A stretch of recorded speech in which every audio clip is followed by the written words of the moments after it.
For EP, climbing walls and handholds is our business, but that's really not why we're here.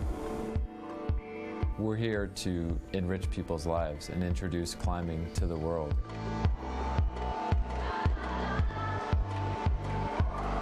We know that once somebody gets an opportunity to go indoors and climb on a climbing wall, that they're going to be hooked and they're going to be a climber for life.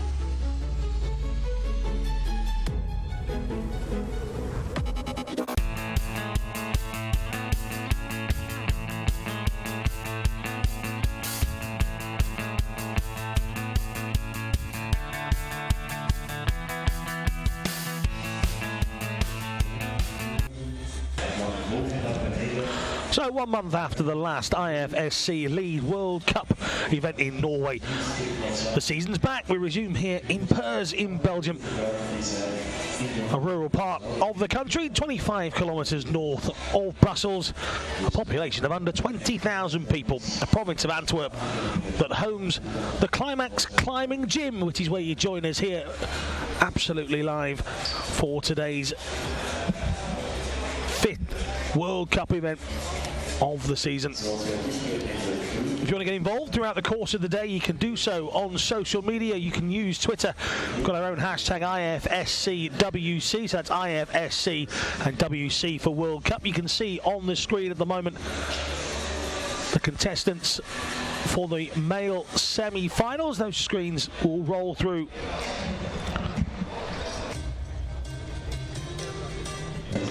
top 26 from yesterday's qualifiers, of course, making their way through. You'll see the athlete names change now. Shano, the female semi-finalist at the bottom of that page, Lavada at the top. A whole host of names coming through. Cheshikalan, Slovenia also in the mixed. Becerra of France.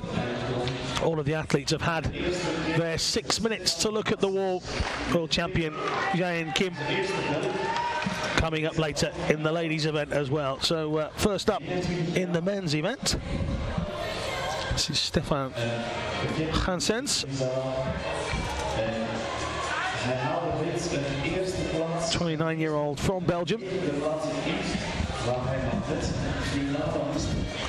He's back to us as he makes the first start of the morning. The first female competitor, Ansver Kuman of Switzerland, bib number 8, who you'll see in a few moments' time. So I was having a chat with the route setter, Vincent, a little bit earlier on. First time setting here in Puurs. Said with the men's wall, it was progressive. Some risky moves were needed.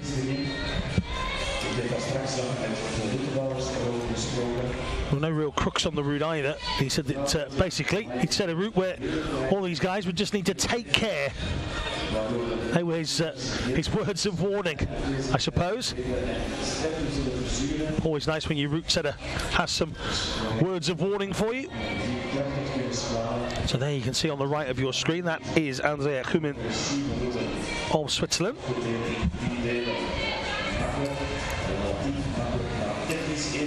17 years of age, hometown of Winkel.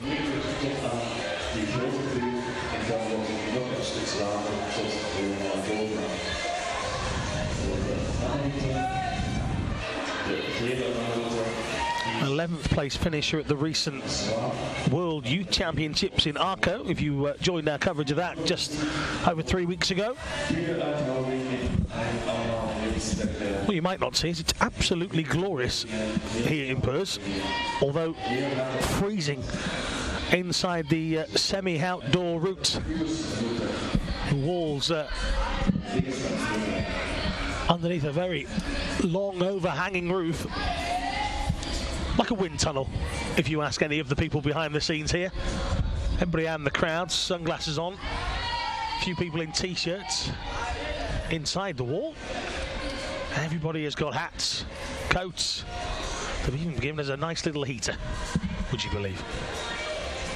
Perks of the job, I suppose. So again, don't forget to get involved. If you've got any messages you'd like to send us, tell us where you are, who you are, tell us who you're supporting, where you're watching from. Hashtag IFSCWC. And we'll try and read out the best messages we get throughout the course of the morning. The at BMC_comps are very much supporting Molly Thompson-Smith this morning. Britain's Molly Thompson-Smith involved in around about 4 or 5 climbers' time. At the moment, our first 2 climbers, one of them getting plenty of support from the home crowd. That would be Stefan Hansen's, now on your right-hand side of your screen.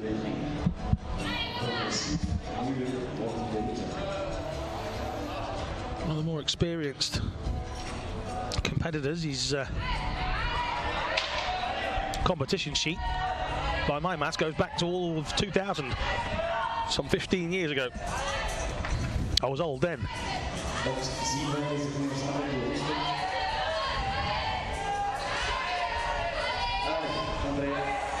And Kumin coming to a halt.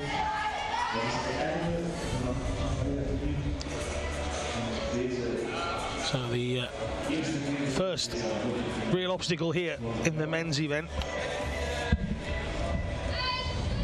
This horizontal volume.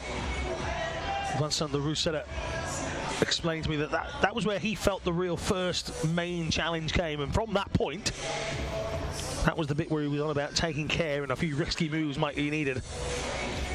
This was the one he said that I get a blank canvas, and like an artist, I start to draw a few ideas, I start to fill the canvas, and he said at this point, this was the one where the first piece of the jigsaw really came.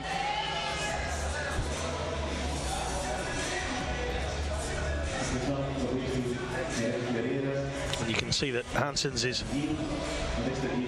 when he shakes of the arms, realises he needs not just his strength here, he needs some brain power as well. And he's having another reassessment, drops the right leg down and takes a leap of faith. Lots of shouts of Ale as he uses the back of his heel here.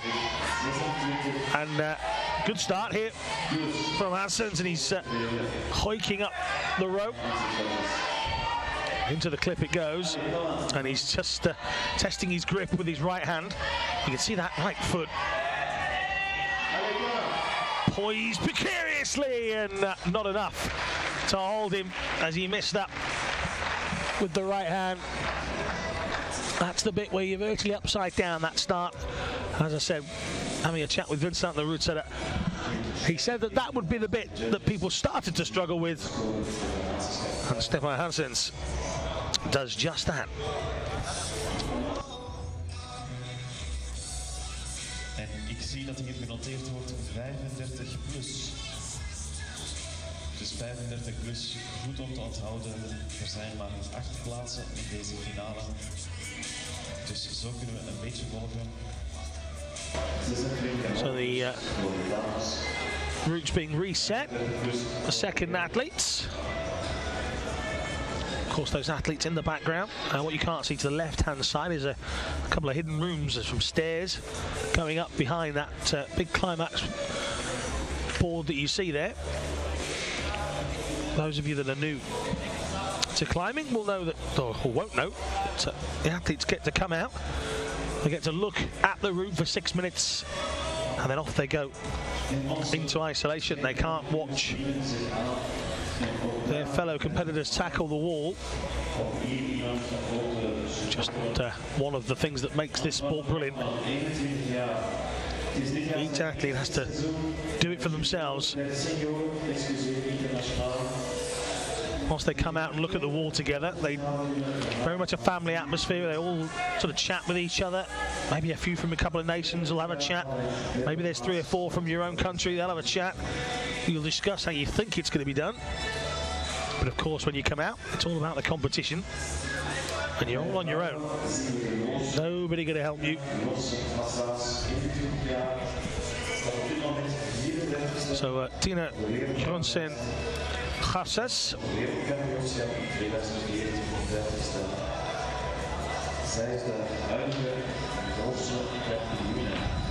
21-year-old from Oslo on the left-hand side of your screen, and a second Belgian competitor in a row here in Puurs in the men's event.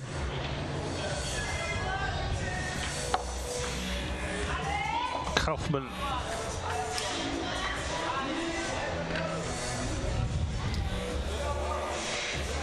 from Brive-le-Château, 21 years of age.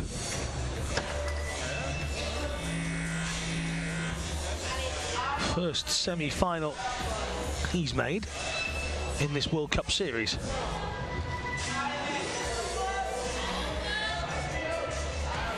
Finished a respectable 30th in the European Championships in Chamonix in the early part of July.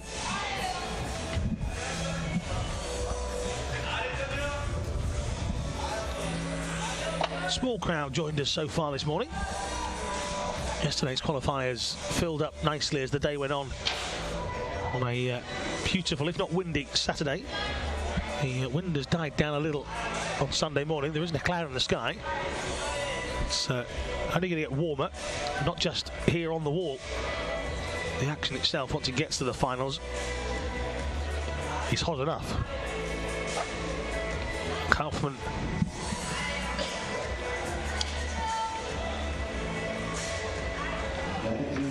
going steadily. The female semi-final route is approximately 45 moves.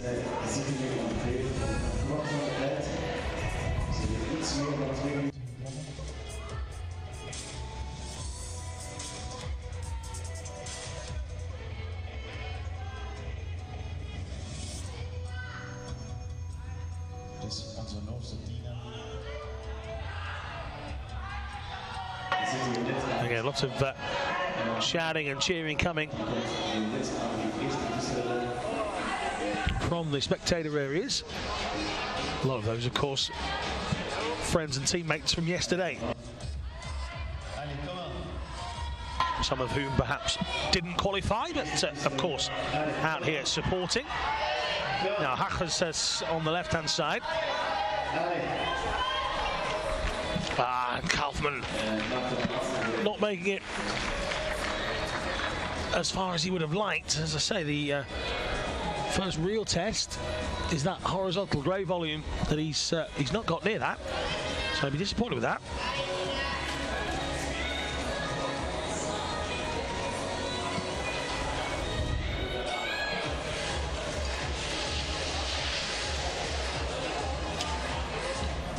Hasses just hasn't got near the potential that she showed back in 2013. And down she comes quite violently as well. And again, a look of disappointment etched on her face.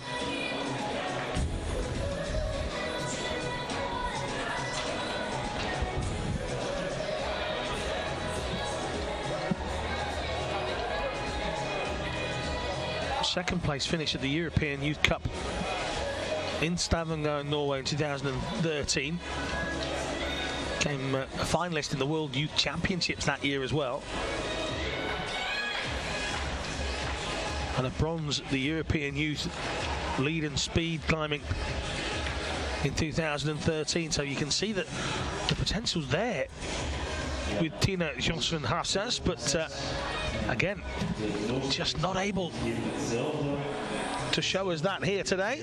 So down early she comes, and that gives us a first look at a French contestant. This is Nolan Berthier.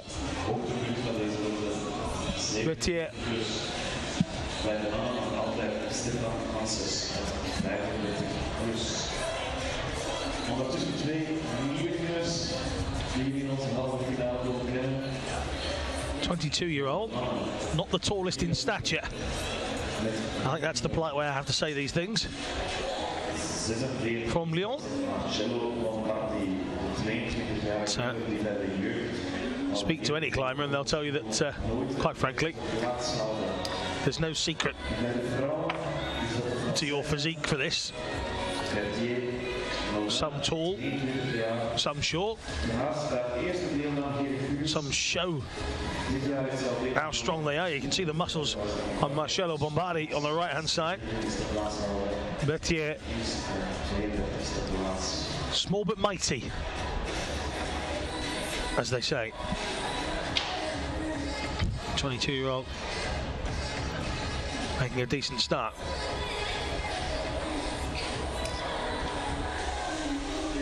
Again, somebody who, during her European youth days, and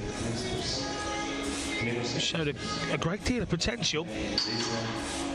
Plenty of finals at European Youth Series events back in 2009, 2010.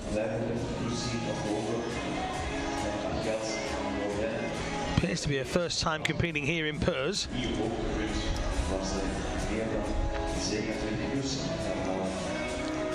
Missed out on the semi-finals in Chamonix, came in 27th in the qualifiers, just missing out by 1 place this year. She squeezed herself into the semi-finals in Chamonix last year.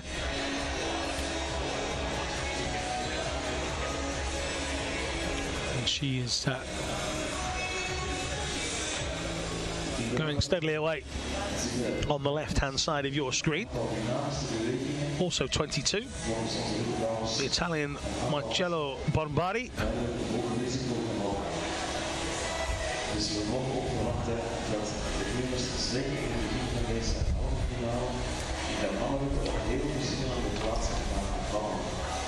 Got a couple of semi-finals to his name in these World Cup events. The last 2, in fact, in Imst and in Norway. He's made it into the semi-finals. So here he is again, 3 in a row.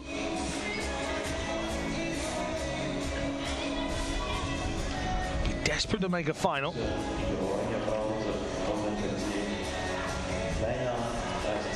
Silver medalist from the 2012 European Youth Championships, Bombardi.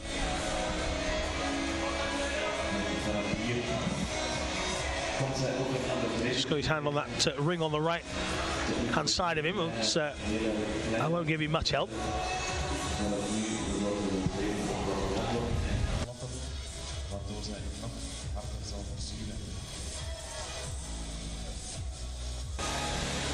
few little crimps to help him along.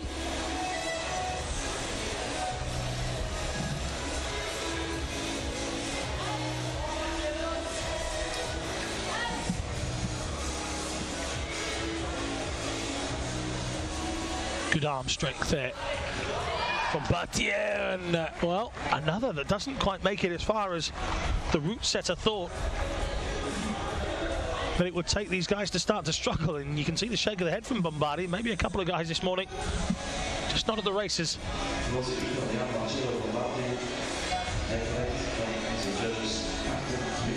And that's enough for Betier as well.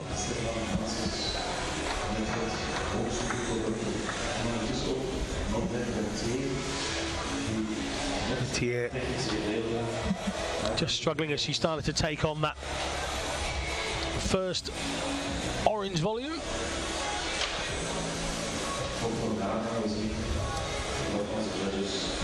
What you couldn't see is Betier is still at the bottom of the wall, looking straight up at it. But it's too late for what ifs.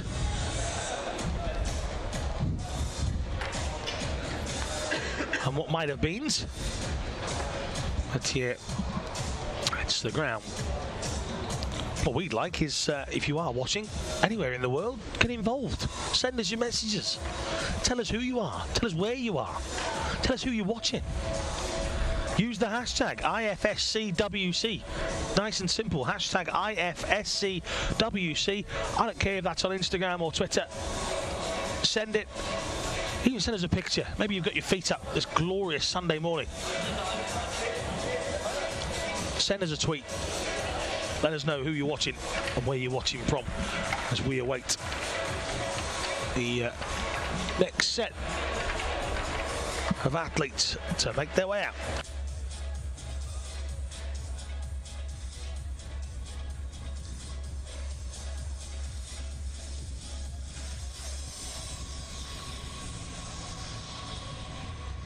Totaal wordt het doorgehaald en wij wachten spanning op onze volgende beginners.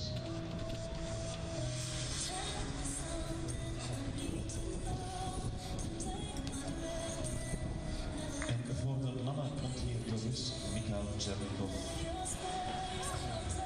in de gele route. En voor de vrouwen met de rugnummer 88 is dat Netta Fredman.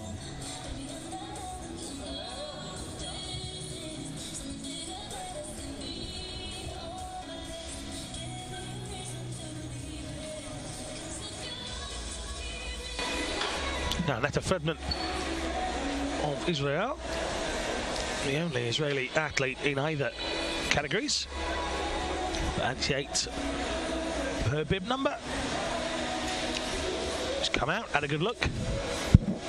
I do get a few seconds to have a second look at it. Russia's Mikhail Chernikov on the right-hand side of your screen.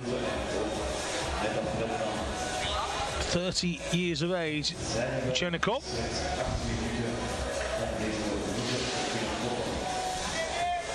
He's been competing since around about 2005.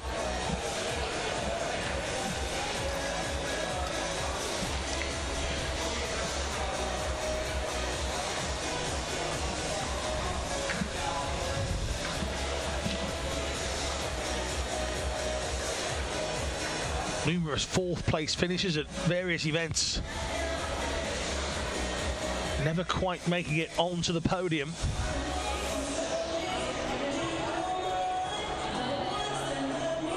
He likes the Rockmaster event that they hold in Arco. Been fourth a couple of times at that. 2012, fourth position in Chamonix in the World Cup event.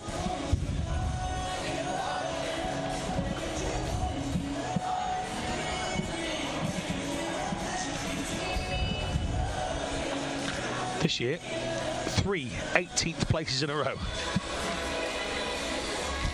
It's some sort of consistency, probably not the one that Mikhail Chernikov really wants. As he attacks the wall on the right-hand side of your screen. He's actually to the left and above my head. Our commentary position is actually on the back wall of this structure. So we virtually look straight at Netta Fredman from the side, and then I hoist my neck to the left and up. The Russian is making his way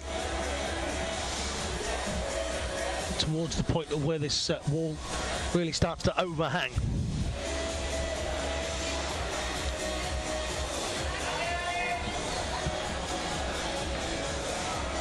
There's not a lot to hold on to for Fredman there. She's got both her feet on a couple of crimps and using those nicely.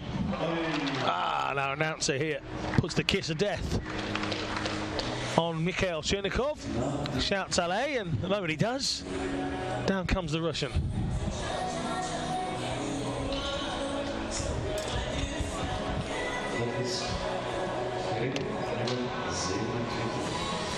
Matthias, thank you very much for getting involved. He's watching from sunny Ghent, waiting to come and watch the finals in a couple of hours. Go Anak. Lovely part of Belgium, Ghent. Went there last summer for a holiday. There you go. Look at that. I'm like a tourist. Inuchka is watching during breakfast before going to the climbing. Inuchka's in the French Alps. probably a good place to go climbing, I'd have to say. Thank you very much to both of those. Get yourself involved. Send us a tweet, hashtag IFSC. Now, Fredman getting involved. Doing well here.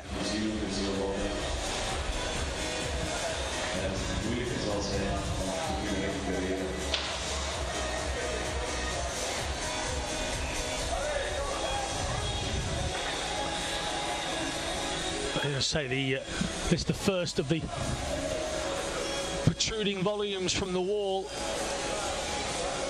that will certainly test the athletes. Just a small red crimp, you can see that just right on the left edge of that volume.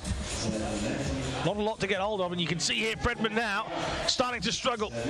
The legs and the arms will start to be feeling it because she's been in this position a pretty long time. Here's a big stretch. She needs to get herself somewhere she can rest up, and she can't. Down she comes, and Fredman, the 19-year-old, comes down. Plenty of vigour, plenty of effort going in there. Just unable to get herself settled in the overhang. And that brings to an end the Israeli hopes for this World Cup event. Na die twee driehoekjes voor we bij de start zijn, is voorlopig het hoogtepunt en de vrouwenroute.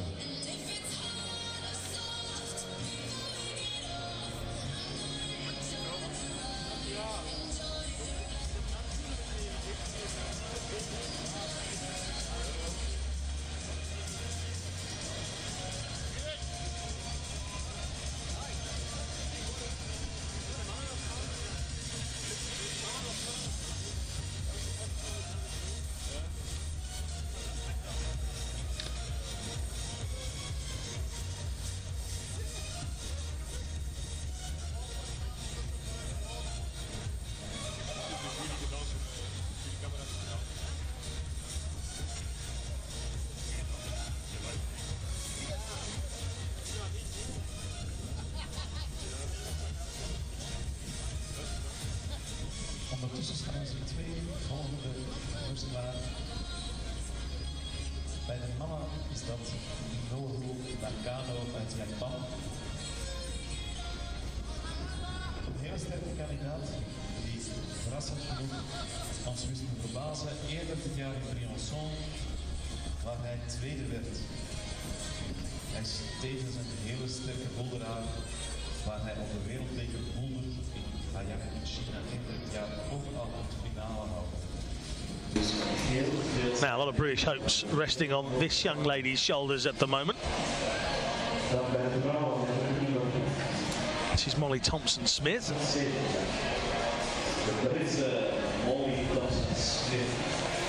She's on the left-hand side of your screen. Minoru Nakano on the right.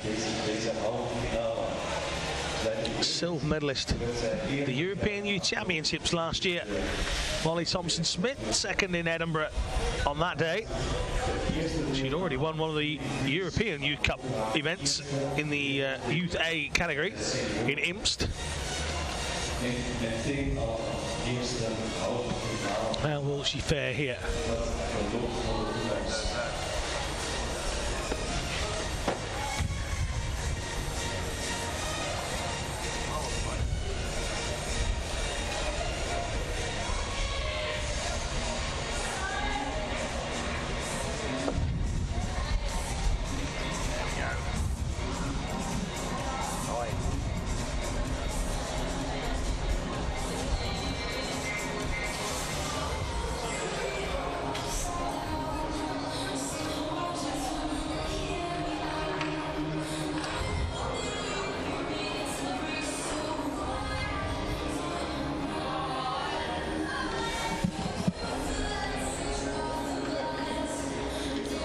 Minoru on the right hand side.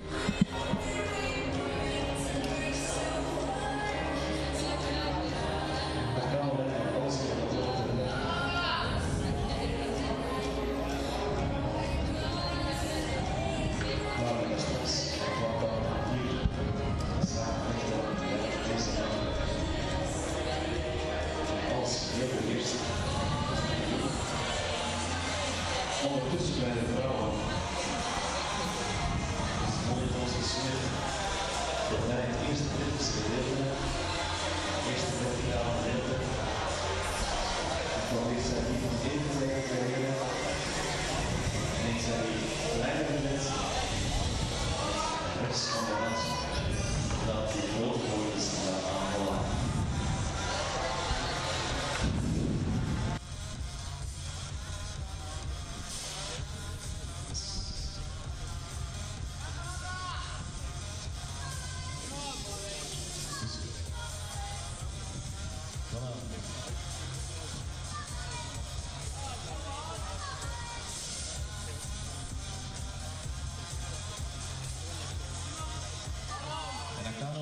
Eerste tussenrelais was er blijkbaar toch een moeilijke passage de wind voor deze renners.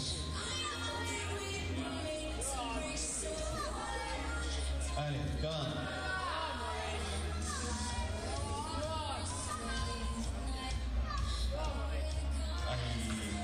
aan. Thompson Smith is defeated by the first of the big orange volumes. We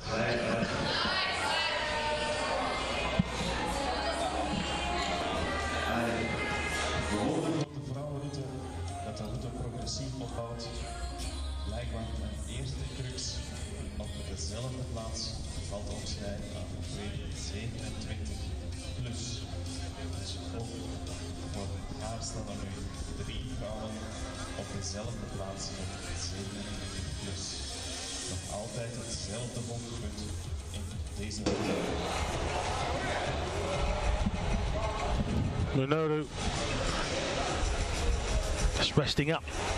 This is the horizontal volume that we've been talking about. The challenge for all.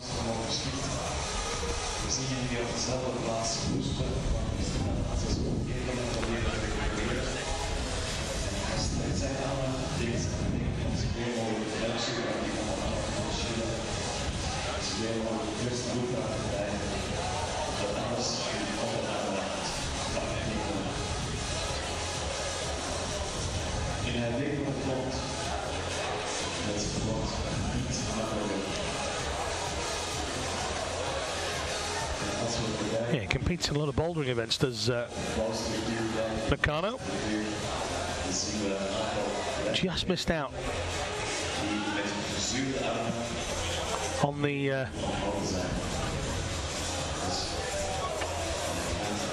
the final in Imst, but silver medalist Briançon in France in the middle of July, which caught a few people by surprise. Certainly in his lead climbing.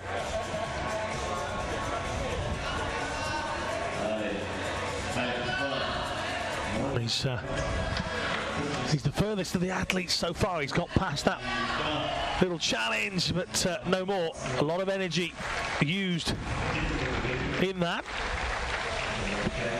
And down he comes. Rather deflated, you would say. But Nakano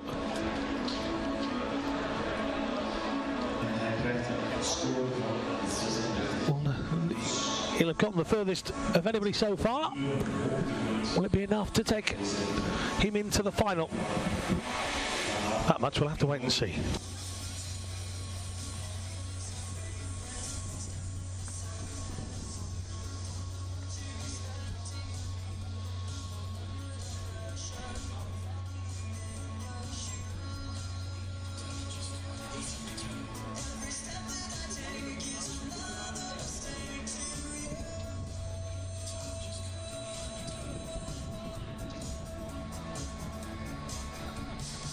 Klaar voor de volgende 2 nummers.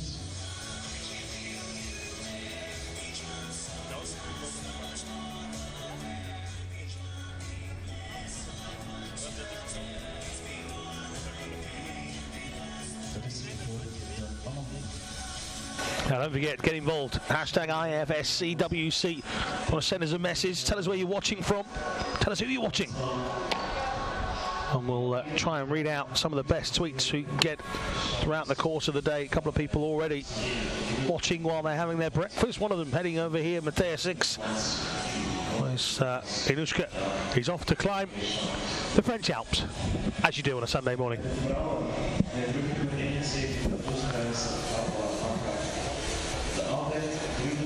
So athletes number 6 now, 5 down, 21 to go. Barbara Bashir.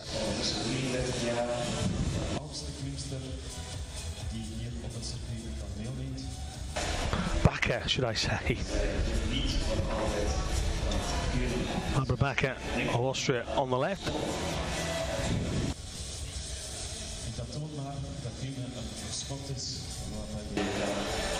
Charlie Blaine on the right hand side, Bakker on the left.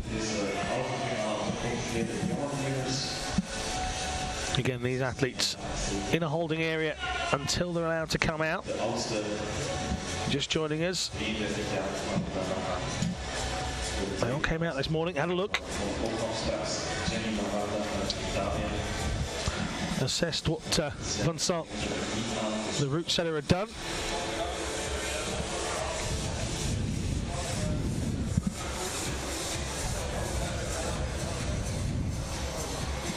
The 33-year-old from Langerveld, well known on the circuit, where results go back as far as 1996. 1996. Several European Youth Cup victories in the early parts of her career, including the 2000 World Youth Championships.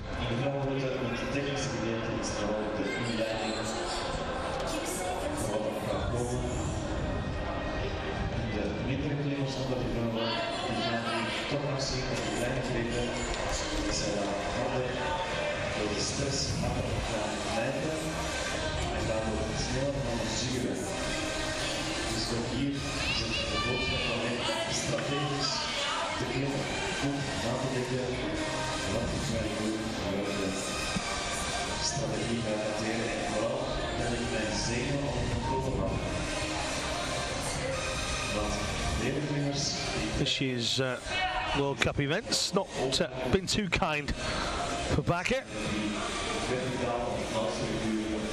Not for the want of trying.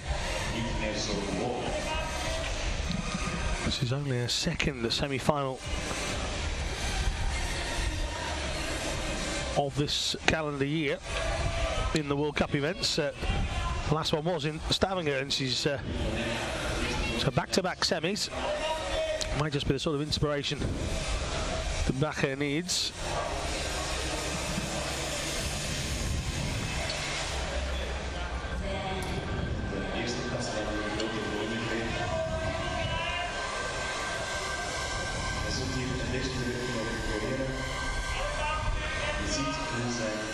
Charlie Blaine on the right hand side, just 22.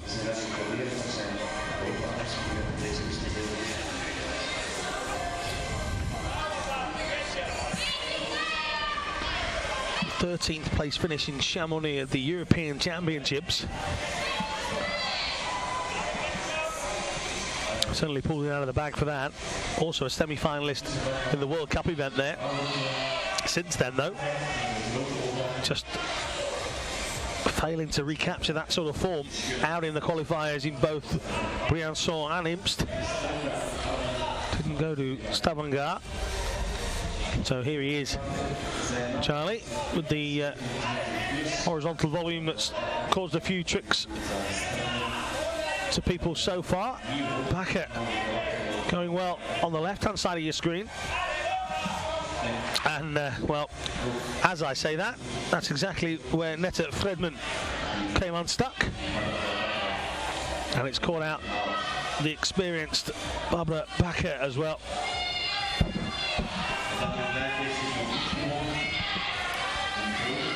Things are looking good for Charlie, though.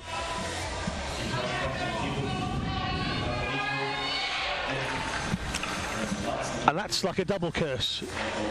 I said it looked all right for Barbara a moment ago. And exactly the same thing happened. I can only apologise. So that's the challenge in front of you. Certainly for the women anyway.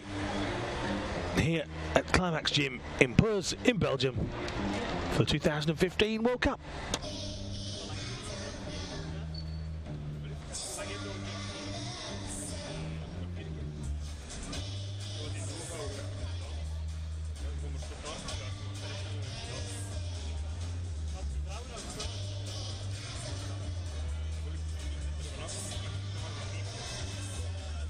En we maken ons klaar voor de volgende winners.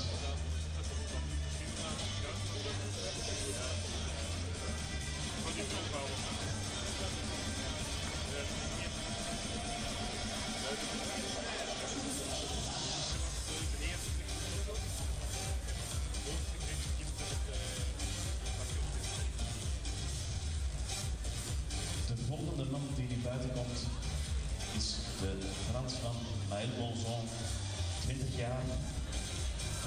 Voor hem nog een betrekkelijke debutant. Het is voor hem zijn derde wedstrijd bij de senioren. In Chamonix was hij net 27ste. De ergste plaats om te kunnen stranden, omdat hij dan net niet in de halve finale belandt. Dus hij heeft zich hier alvast weten te verbeteren. The family affair starts just about now. Claudia Gisolfi on the left-hand side of your screen. Her brother is coming up in the men's events. Admittedly, Stefano far higher up in the ranking in terms of qualifying in this semi-final. On the right-hand side of Claudia at the moment, he's Mel Bonzon, another French athlete in the men's section. 2 in a row for them. They are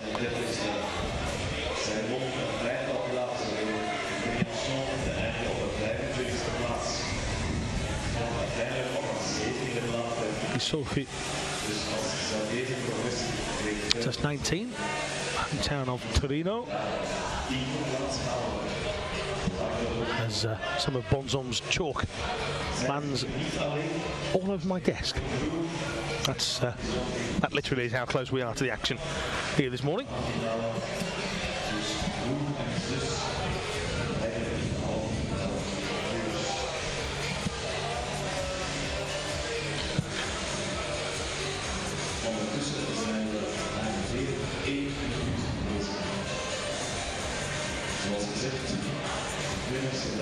Bakker, who was last out, just went for the vest top. You can see here, Gisolfi clearly not enjoying the weather that much. Long undersleeve, or long sleeve top, should I say, underneath. T-shirt as well, and then the competition bib. Big look of concentration just there. To my right-hand side.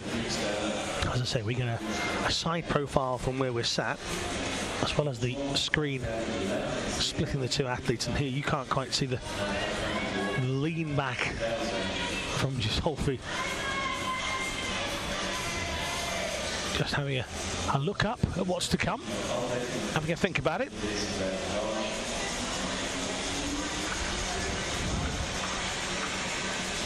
Been competing some 5 or 6 years now. Claudia?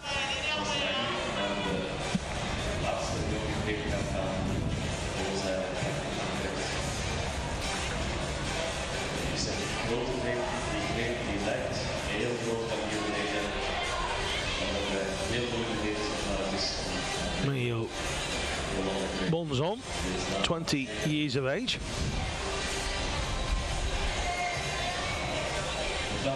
Been going a little bit longer than Gisolfi. Results back as far as 2009 from Slovenia at the European Youth Series. Been competing at World Cup events since 2012. Had a go in Bransson. Missed out on the semi-finals there. A couple of European Youth Cups victories for Bonzon. One of those in Stavanger in 2013. He was also the European Youth Champion in 2014. So these next couple of years, big for Maël Bonzon. It's that point where life changes. Maybe you have to mix climbing and working, or climbing and higher education. Excuse the height pun. Well intended. Excellent stuff here from Gisolfi. Memory serves me rightly, I think that's the highest we've got here on the left-hand side of Bonzon. Hasn't got anywhere near high enough, and then down comes Gisolfi as well. So these last couple of athletes, it's as if the other is inspiring them to come down at the same time. So Bonzon and Gisolfi, their morning work is done. Will it be enough? Not sure. Not sure if we'll see them again.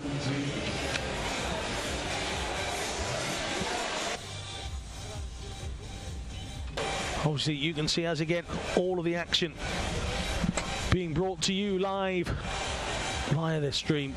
Make sure you join us for the finals a little bit later on. 7 o'clock local time, Central European time, 7 p.m. But do stick with us. All of the semi-finals shown here as we welcome athletes number 8 of our 26 coming up.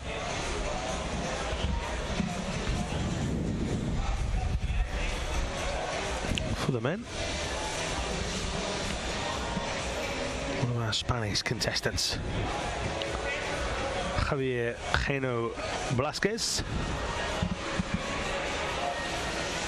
Cano Blasquez on the right of your screen as we look at it, and Elina Ring of Switzerland on the left.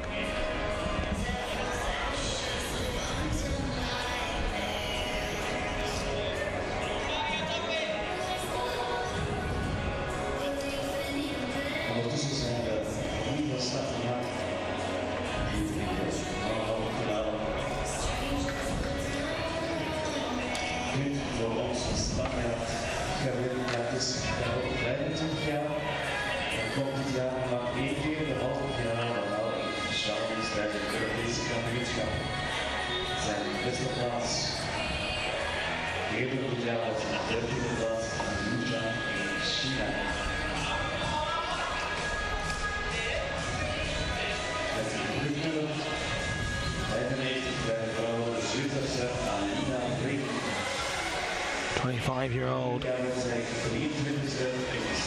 Javier Geno Blasquez, the black top, the red trim on the right of your screen.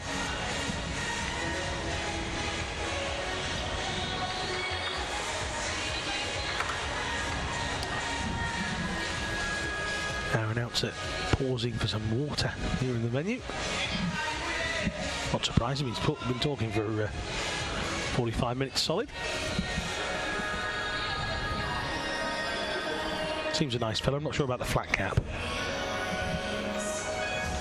Not my cup of tea, that. Ring on the left here.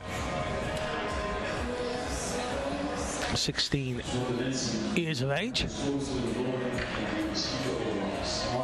Very much an eye on the future rather than maybe the present, but she'll be happy to be making semi-finals at the World Cup events. That much is for sure. It's her second one back-to-back as well. So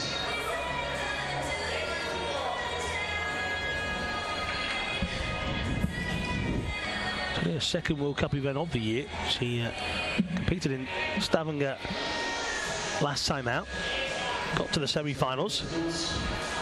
Is 23rd that day. Already, by reaching the point she's at, should be able to go past 23rd. Just basing on a few performances from a couple of the ladies a little bit earlier on.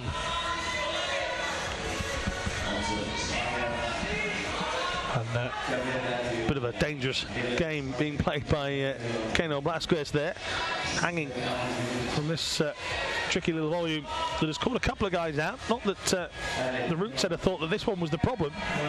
This is the bit where they really start to overhang, and yep, well, Blasquez was looking like he was struggling with it. Oh, a rather vicious come down for Ring there. She's to slam into the wall. Had to use her right hand to stop herself from nailing the wall.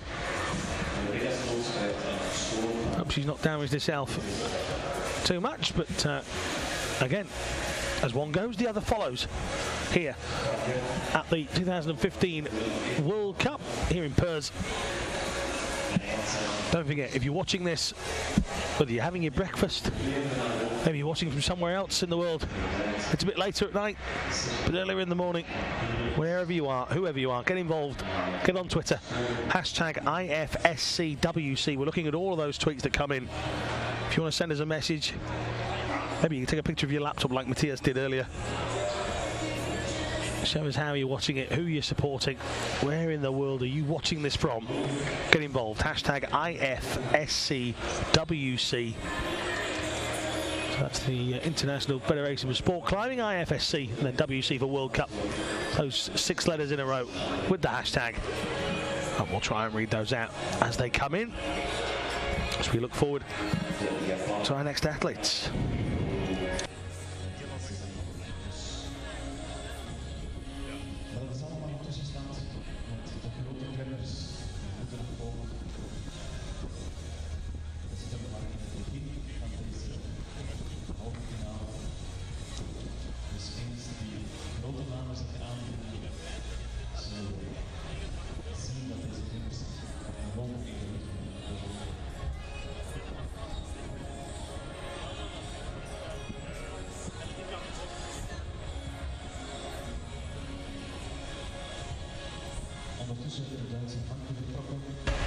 Christoph Hanke now, 21-year-old German.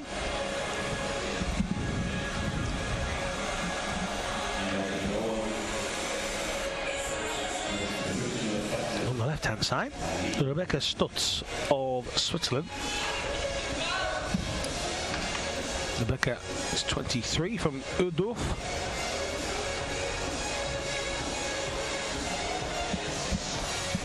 No stranger to this World Cup circuit at all. Likes a bit of bouldering as well. A couple of finals to a name in the bouldering discipline. Here in the lead. 13th place finish, missing out on the finals in Stavanger a month ago.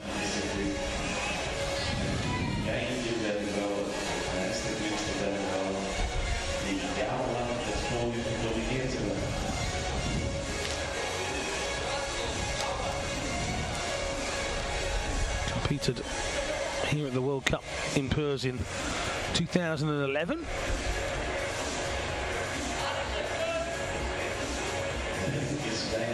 Came back in 2012, reached the semi-final that year as well.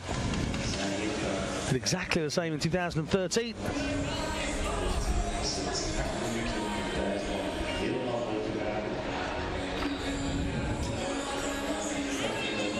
She's done it again here in 2015.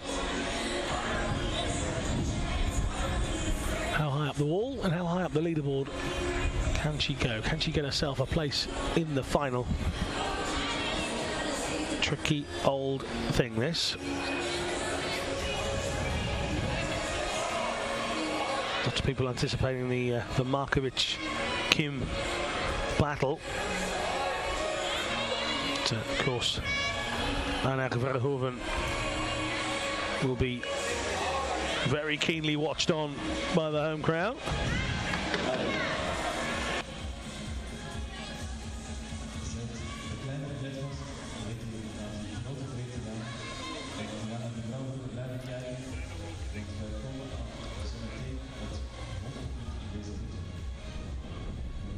And as if by magic, there you are, look at these graphics on the screen, eh? The man in the hat alongside me, he's woken up.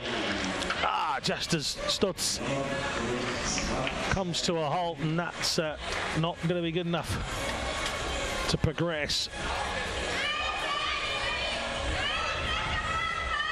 Henke, who's been here 3 times also. Back-to-back semi-finals here in Puurs for him.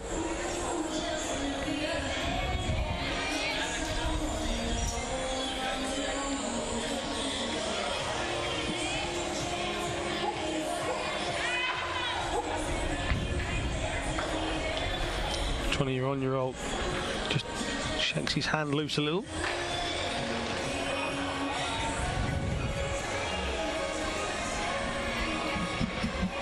Semi-finals in Stavanger and Briançon. Didn't do so in Chamonix or Imst. So he's 50-50 ratio of semi-finals, which he's upped this time. Oh, and this is the bit he's got to use all of his strength and a bit of guile as well. He needs to find a way of just moving up a little bit more and getting that clip. You can see him just gripping hold on the right hand side, and he takes a bit of a leap, and well, that gives him a big swing. It's his leg stuck slightly behind the rope as well, just shaking his right hand off. I think he's just caught himself awkwardly. Just got a wry smile with the belay on the deck. He is shaking that right hand every now and again. That'll be sore in an hour or so. And the adrenaline stops kicking around the body.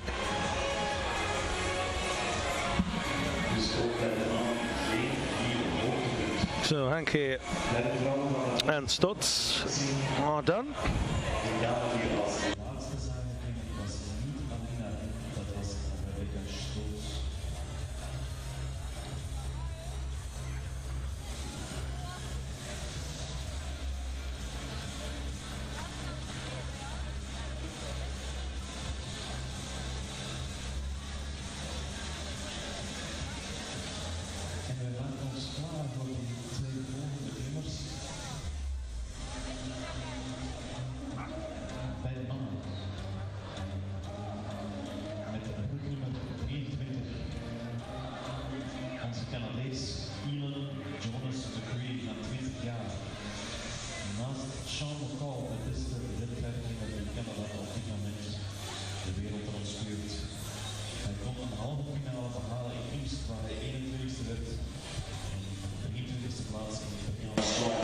And Jonas McRae of Canada now on the right hand side.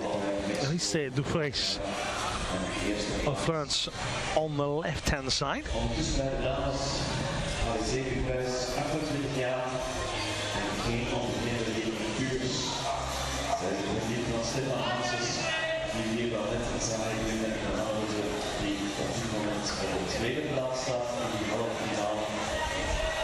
Zij trainen dus samen en regelmatig met Stefan die in deze hal is.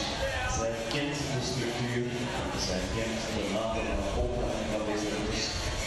Uiteraard kent zij de routes zelf niet, want die zijn speciaal voor onze routerbouwers en daar geen gezet.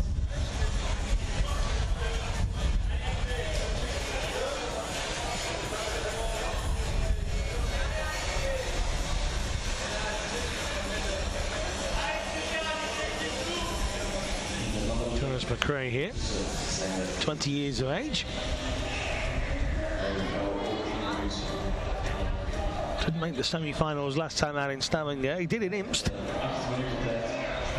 and he did in Briançon as well. He's the Pan American Youth Champion from Mexico in 2014, that event in Mexico City.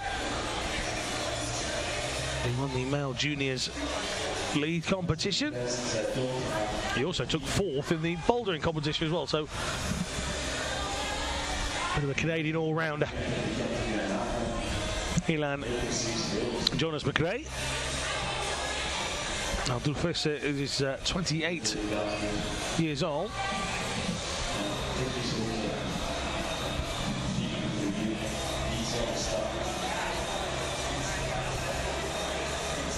This year's World Cup events have seen her reaching the semi-finals with ease. Did so in Chamonix, did so in Briançon, did so in Stavanger. 18th position at the European Championships in Chamonix earlier this year as well.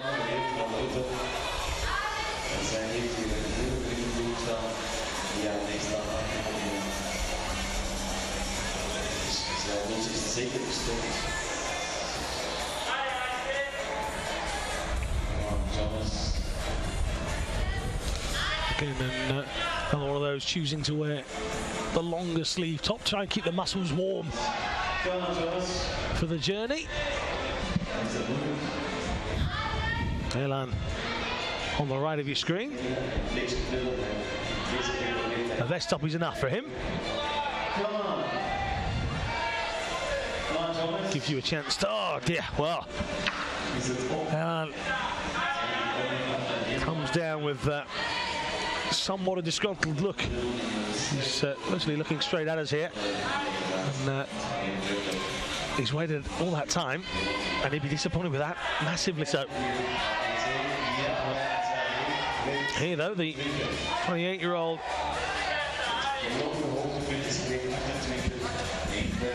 just wedging that right foot in the strange looking hole to the right hand side of it, using what she can in there, just trying to get her toes and front part of the foot in there enough to give her a bit of a hoist. I think she's perhaps deciding against it. Yeah, just took too long. She knew as well the moment she had to take her right foot down. I think just flexing the leg as well on the way down. Maybe just cramped up a little because she was giving it everything she got to try and get the toes and the front part of that foot inside that hold to give her some hoist.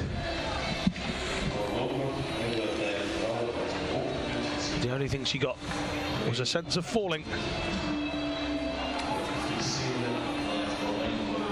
Rumster, thank you very much for getting involved. We have said if you've got a Twitter open, why not send us a message, hashtag IFSCWC, Rumster, or at Rumster the Man.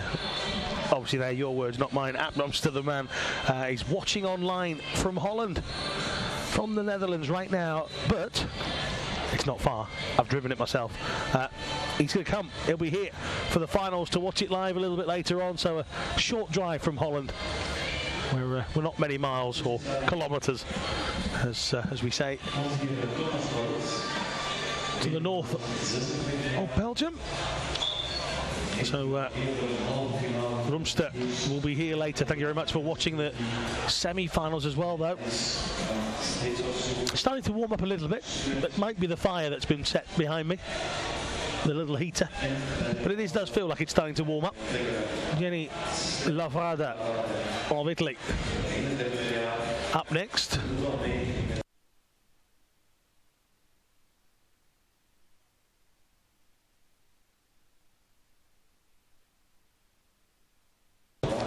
Thomas Ballet on the right hand side. Lavrada, 31 years of age.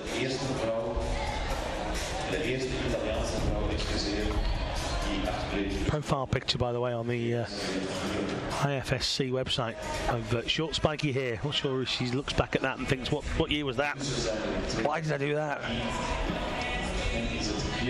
At least, Jenny Lavrada, as a woman, you've managed to grow your hair and keep it. Feel sorry for us men. Been competing since 1998. Jenny Lavrada, with great success over the years as well, certainly in the youth events. Many a European Youth Cup, Youth World Champion in 2001 as well.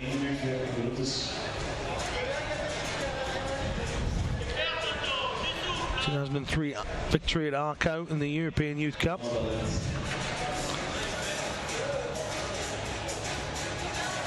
A third place finish here at the World Cup in Puurs in 2014.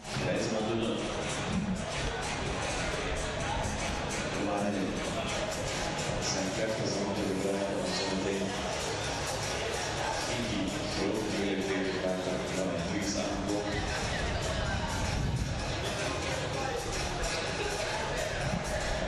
Ballet on the right hand side of your screen. Zoek je geen fouten te maken, want in het discipline wel eens aan moeten.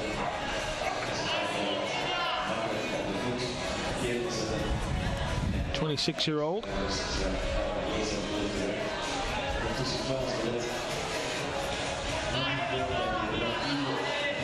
Competing for about 9 or 10 years now, ballet. And well, he will be most disappointed with that. And a bit of a slip from Thomas Ballet means we can concentrate here on Jenny Lavada, who's well, sort of a married proposal position, if you like, down on one knee. Doesn't really count if you're hooked to the side of a wall. But Lavada progressing nicely.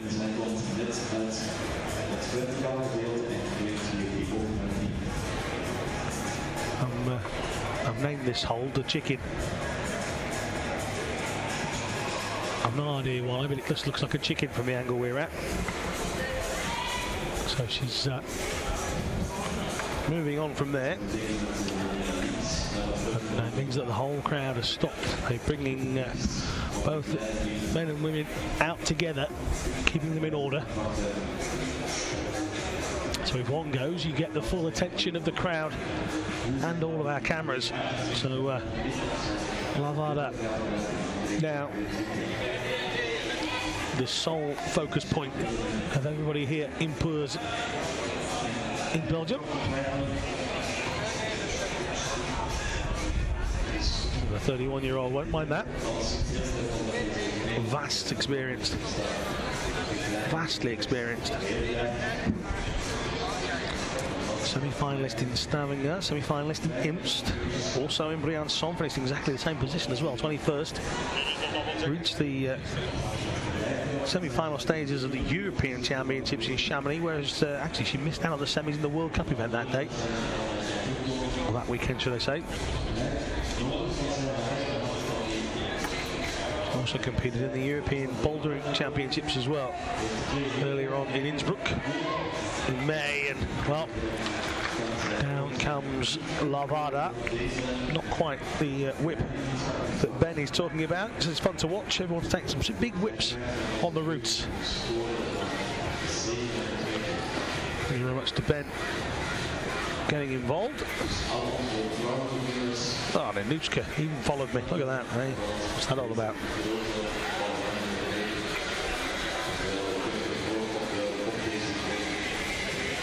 If you want to get involved via Twitter, hashtag IFSCWC, dead easy. All you got to do is send us a message. We'll try and read them out as we go along. Who is Jenny Lavada proposing to? Yeah, exactly. That was exactly the position. Thank you very much to @Rudeku. That was exactly what I was thinking. It was a very interesting position, wasn't it? I like that. That's good. Keep those sorts of tweets coming. Make me chuckle. That'd be nice. Happy with that. But yes, he certainly got stuck in a, well, I was going to say stuck in a marriage proposal, but that's probably the wrong thing to say as well. That was the sort of position she was in, down on one knee, but hugging the side of a wall at the same time. So who knows? But do keep those tweets coming. And at some point today, I may expand on why I thought that rather strange-looking hole coming out of the wall looks like a chicken. I have no idea why I think it looks like a chicken. It just does from where I'm sat.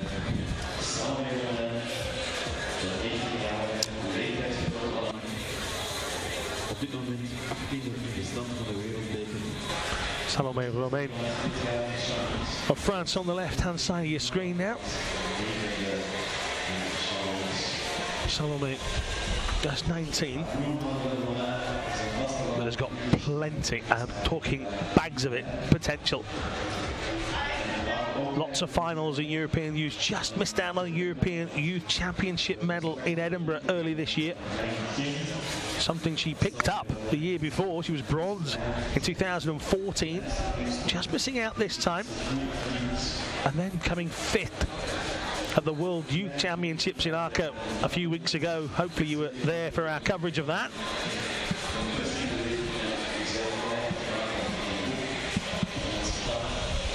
What can Romain do this time around?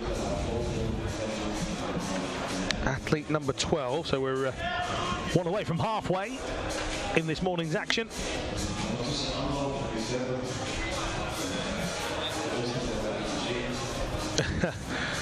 Sheila McCarran says things are hotting up in Puurs. Apart from the air temperature, it appears. You're not wrong. It looks glorious out from where we're sat, but we're actually inside and underneath the semi-outdoor arena. And you may as well have just put us on the wing of a jet. It's pretty much a wind tunnel in here. How you're not hearing it, I don't know, but I tell you now, I've never worn a coat on my legs before. I feel very old all of a sudden this morning here in Belgium. But thank you very much to Sheila McCarran. She also says Allez les Blues as well.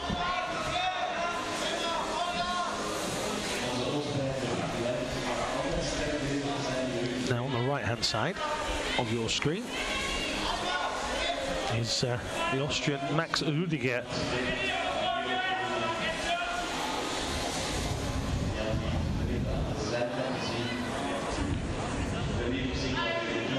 Rudiger 22 from Ibn. World ranking of 33. So I suppose if you go by the law of averages, he's overachieving by making a semi-final if that's the case here at the World Cup.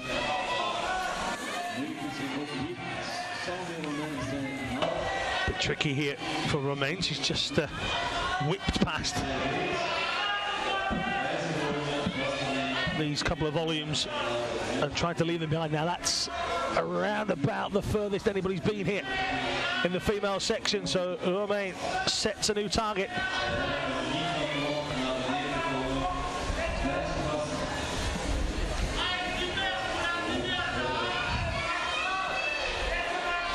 And Rudiger going well as well here. As I said, the men's one, it was just one long, steady, difficult wall, as it was described to me. It gets more difficult from the great horizontal volume that he's already passed. This one, this takes some, well, he's going to put his man card out, let's put it that way. Let's say it the nice way. He's got to get his man card ready for this.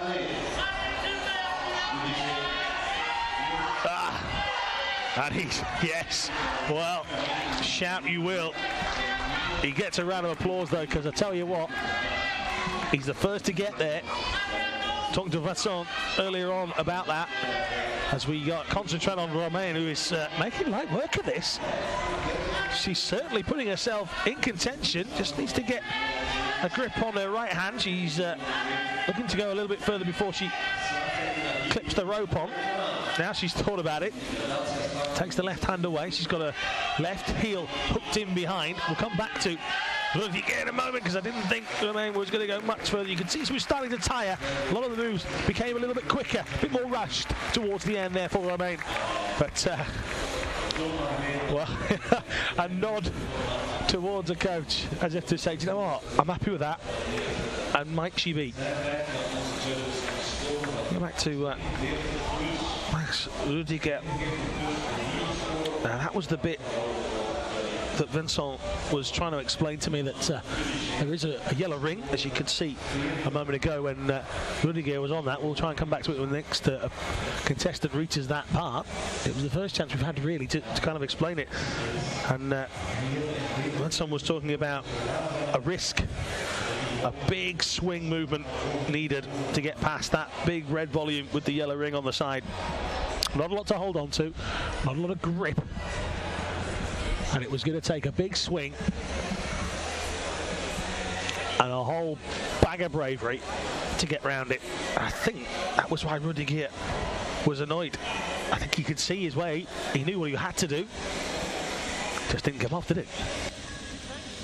Voor alle mensen nu toch nog even aan het wachten zijn, straks om 2 uur is er hier een trial bike demonstratie, die niet in achterplaats. En om 2:30 de dyno contest op de muur, die gele muur die daar staat. En voor de mensen die zich daarvoor hebben ingeschreven, om 2:30, 2:30, the dyno contest for all climbers that are here that are not in these semi-finals. You can join the dyno contest and show the prowess and the power you have on these big booms. Also, the trial bikes, we will give a demonstration at 2 o'clock. Ondertussen wachten wij nog even op onze volgende klimmer. En dat is een klimmer waar wij als Belgen allemaal op zitten te wachten. Voor Timmermans met het rugnummer 15, 20 jaar. Een jonge belofte en kans hebben voor een finale plaats.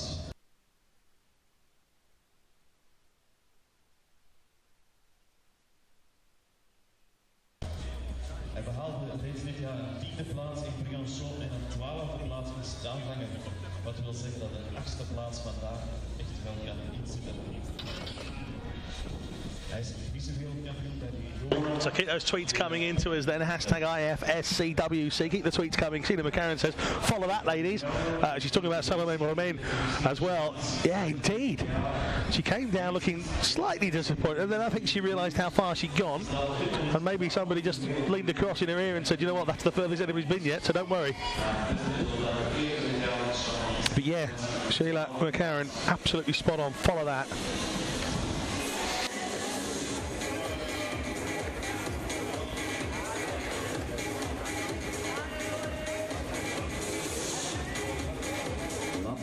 I love the other hashtag that you put on there, Sheila, as well. Little lady, huge talent. Look, Timmermans now. Another local hero. On the right-hand side of your screen. Mustard-coloured trousers. On the left-hand side, Christine Schranz of Austria.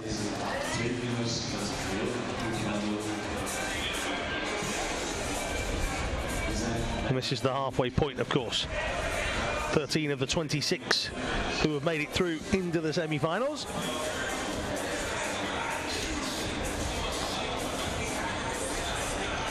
.26-year-old Schranz.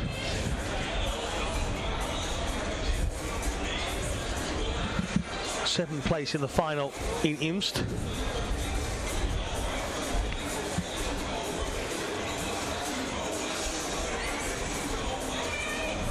Match that with the 7th place she got at the European Championships in Chamonix a little bit earlier this year as well. So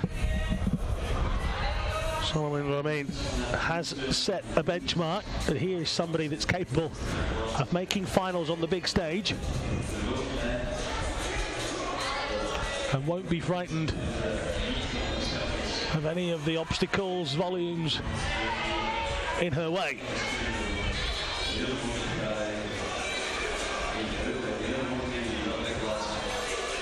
All of the taller, more muscular physiques in the female division.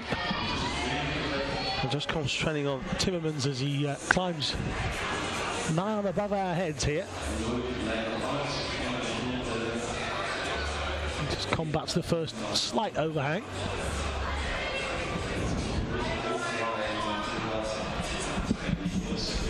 Happy to take his time as well is Luke Timmermans, hand in that ring on the right hand side as Schranz finds a nice little foothold, give herself a bit of a rest, and again the wind starts to get up here in Puurs. few of the officials just darting around in front of us, putting on an extra layer or two. Doing some excellent work. Just the local crew, but of course the IFSC guys as well. Keep your tweets coming into us. Hashtag IFSCWC. Who are you watching? Where are you watching from? What have you spotted? Maybe you saw the marriage proposal a bit earlier on the wall. Maybe you've seen the chicken, or is it just me?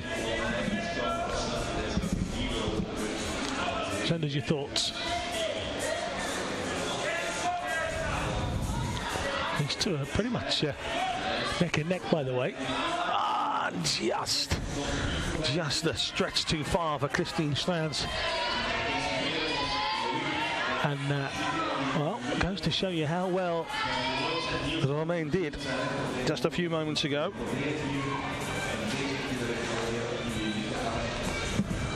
Now, Timmermans comes up to our first challenge.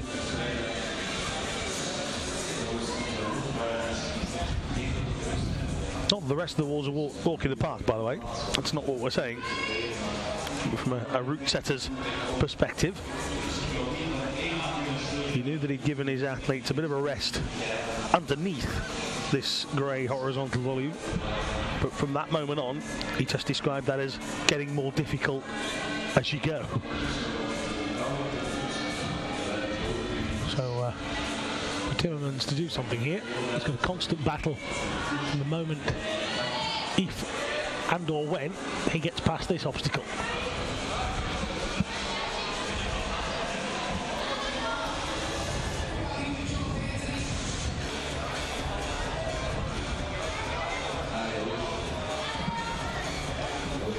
A 20-year-old.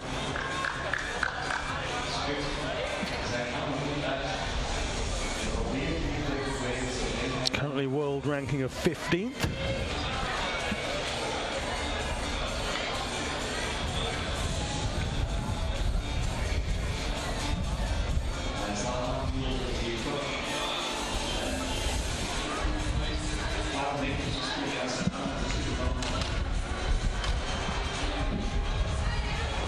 Second, the World Youth Championships in New Caledonia last year. And he's getting the allays from the crowd here. European Youth Cup winner in Edinburgh in 2013. European Youth Cup winner in Kanye, Slovenia in 2012. Just overstretching it. And just unable to go any further. Now the route setter got his toolbox in his hand, so I think we're going to get a bit of a pause in play.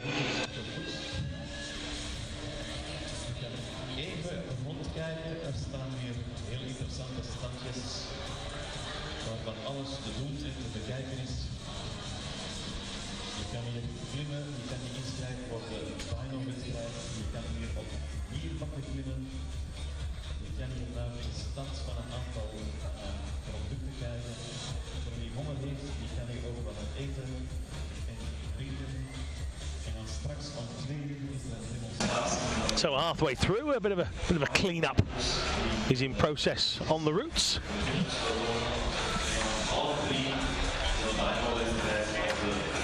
Maybe a running repair or two to the course. We're back with you in a couple of seconds.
Ja, ik hoorde er bijna kwam dat die...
So as you might have guessed, in the ladies section, Salome Uramein did indeed get the furthest of anyone. 42 is her score so far. Stands second after that. Dufresne in third position, equal with Giusolfi of Italy. So 2 French, 1 Italian and 1 Austrian inside the top 4. Barbara Bakker leads a host of athletes on 27 plus.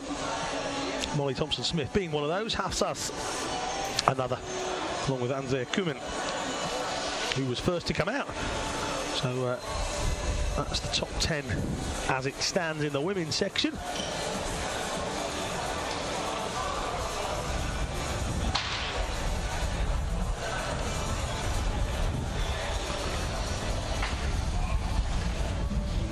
Three that have been as well: Nolan Berthier, Netta Fredman and Rebecca Stutz.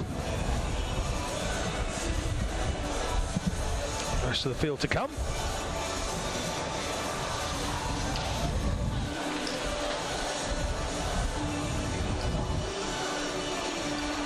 Including local favourite Anak Verhoeven, Korean Jane Kim, and Mina Markovic, of course, who's won every World Cup event this calendar year she's entered. So she'll be the one to beat in the women's section.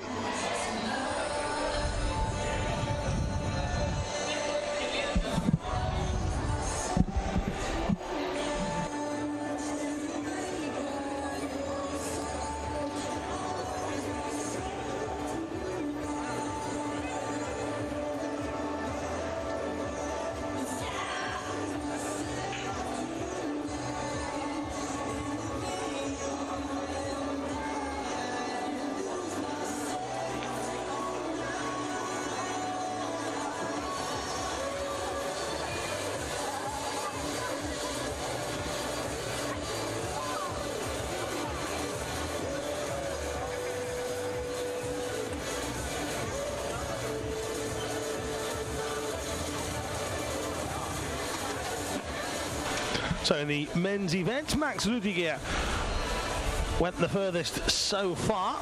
Minoru Nakano, Luke Timmermans, Christoph Hanke, Charlie Blien and Stefan Hansens all in with a shout. They were pretty close to each other. Nakano just that one extra move higher on the wall.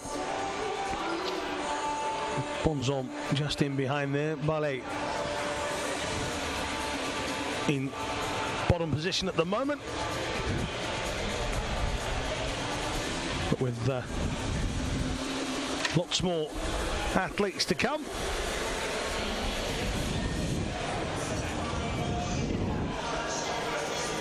Including many people's favourites for this one, despite not having won anything this year.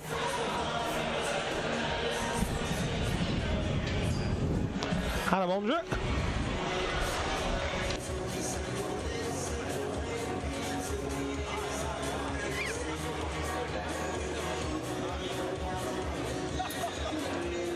Beste cameramannen, wij gaan terug beginnen, dus mogen wij jullie vragen terug naar uw posten te gaan.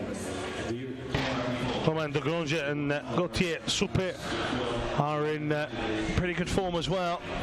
Domin Scofic will be hard to beat too, so a very tasty looking back end of this semi-final as always. Some household names putting on a show for us. Again, they're just finishing up a bit of cleaning, bit of housekeeping. Back in a couple of moments.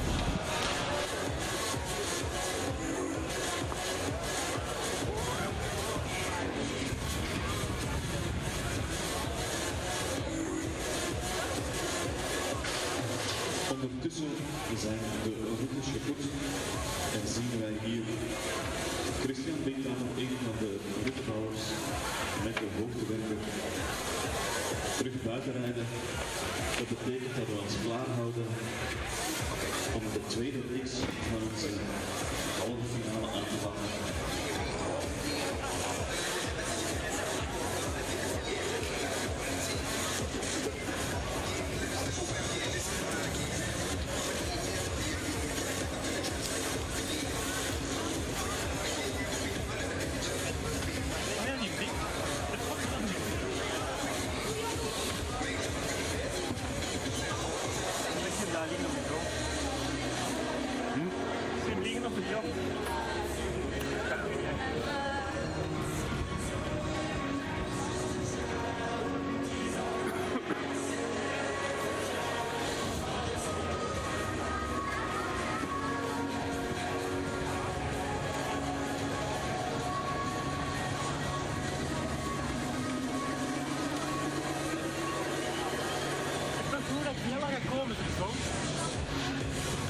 De halve finale zullen wel gedaan worden. Ja. Het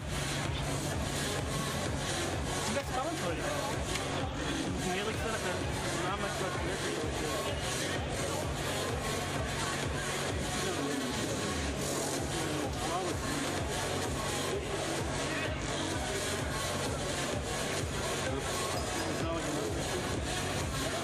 Ja.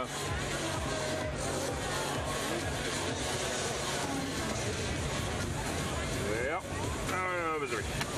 Allee.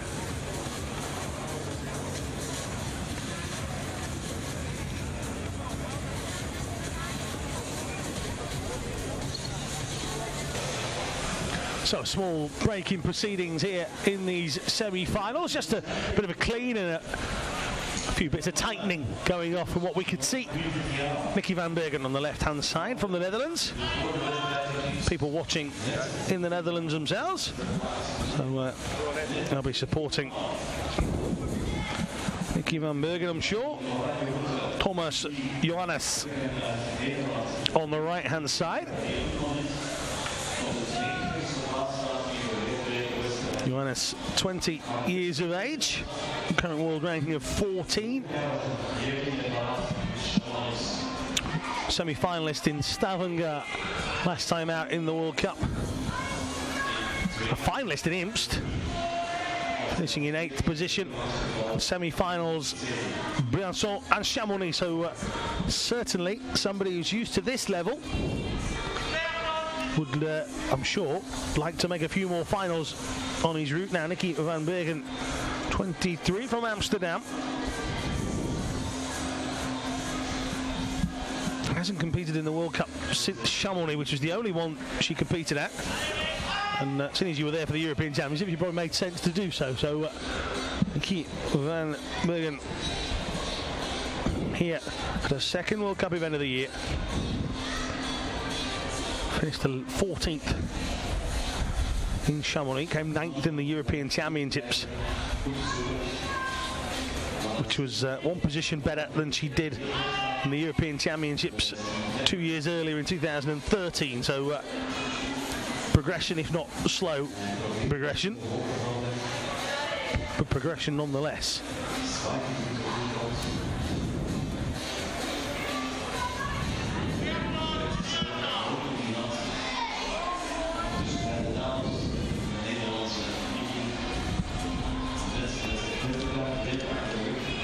As for Johannes, he matched his World Cup finish in Chamonix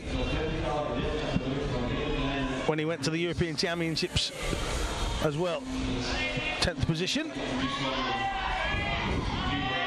Kind of finding his level at the moment.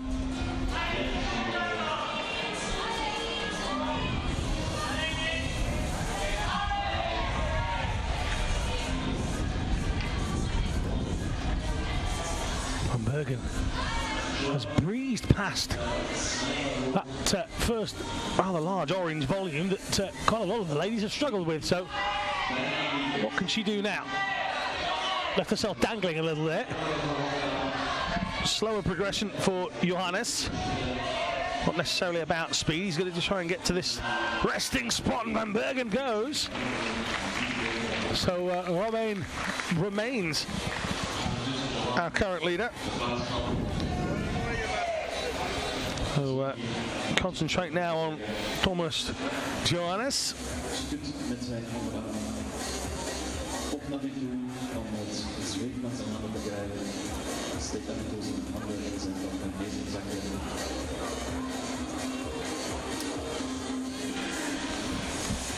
Just having a good look at this.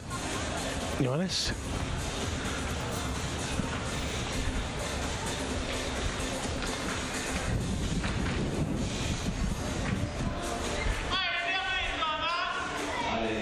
Rudiger getting considerably higher than this to lead the way so far. And well, the longer Johannes sits there, the harder the rest of the route's going to be. Again, our position underneath the male route means that we just got covered in the chalk. But look at that. There you go. A long look at it for a speedy manoeuvre. So he's up to another clip. Happy with the hold he's got in his right hand.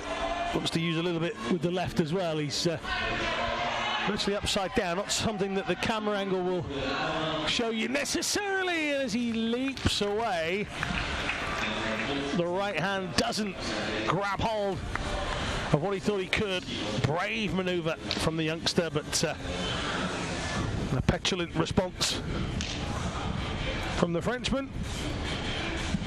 Slaps of the thighs, stamps of the feet, and the only anger, and the only direction of the anger, is at himself. So end of the road for Thomas Johannes. Will it be enough for a place in the final? Judging by his disappointment, he would have felt he could go higher, and he would have wanted to go higher to guarantee that place. We'll see what happens for him a little bit later. Magdalena Roch of Austria coming up next.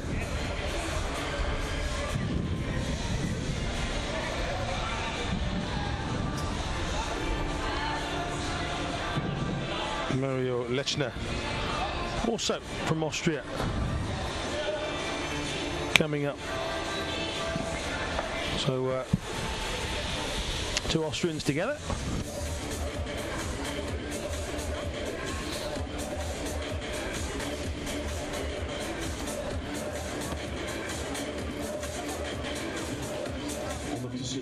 In fact, I've got ahead of myself there. It isn't Mario Lechner's turn at all. It's Masahiro Higuchi of Japan, so apologies. Higuchi is next up. Lechner will follow him. So Magdalena Roch on the left-hand side, Masahiro Higuchi on the right. Higuchi putting a yellow bag on the floor to wipe his feet on before he made a start. Interesting. So the 23-year-old from Takushi Sagaken. 23 is the rank he has in the world this year. Silver medalist from the Climbing World Youth Championships back in 2007 in Ecuador. So again, some of these guys we're seeing here today have shown plenty of potential at the younger levels. When does it burst onto the senior scene? Well, Higuchi will be saying hopefully now. Semi-finalist Briançon and in Chamonix. In both the World Cup events he entered last year as well, in Kenya and in Sai in Japan. So Higuchi will be hoping to carry that sort of form on, hopefully get inside the top 8 this time. 15th in Briançon, 18th in Chamonix.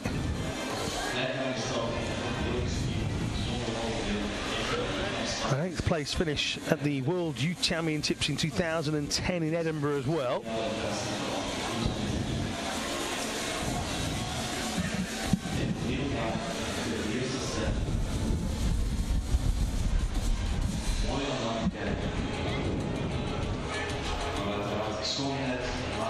As for Magdalena Rock, ranked 7th in the world. Bronze medalist at the World Championships last year in Lujon in Spain.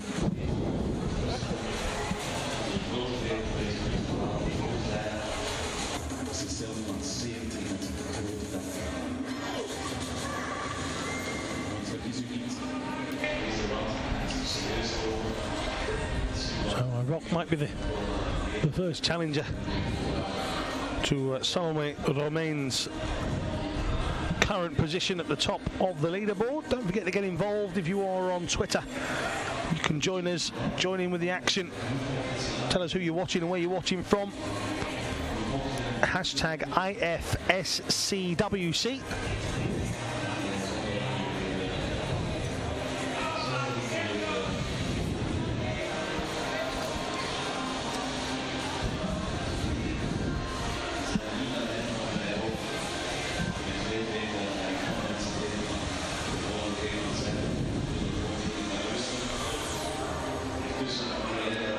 Rock is pretty much upside down now. That's the section where the overhang really starts to kick in. And just a backward step, if only for a moment to reassess. Just wants to get her right foot onto that crimp and then start to move across. Again, the only issue with watching the climbing when you're not here live is that can't quite get the angle. It's hard for me to tell you that this lady is doing ever so well here.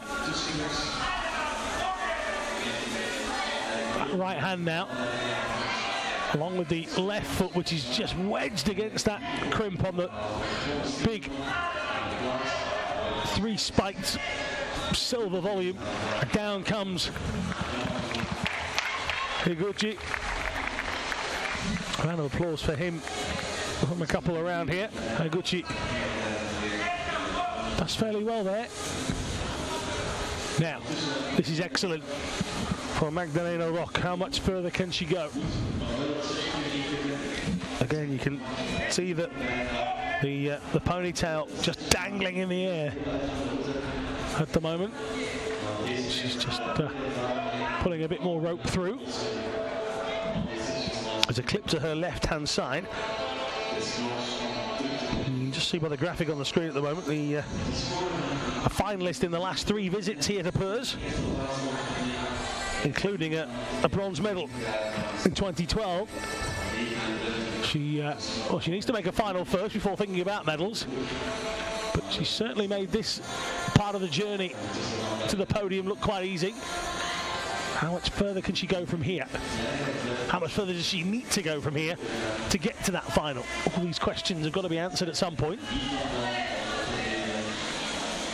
Magdalena Rock trying to answer them in style, just had to let the rope go between the legs here and just couldn't go any further on this occasion. But Rock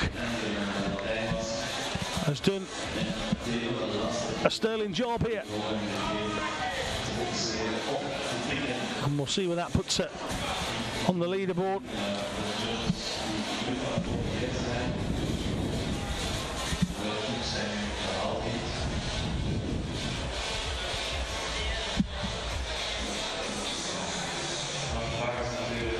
So the winner of the IFSC World Cup event last year comes down.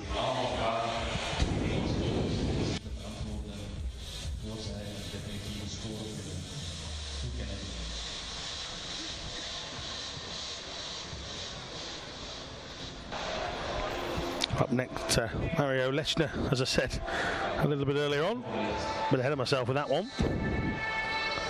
The 24-year-old will be coming up in just a few moments. And Yuka Kobayashi coming up, so Salome will remain, as you can see, on the board, top of the leaderboard.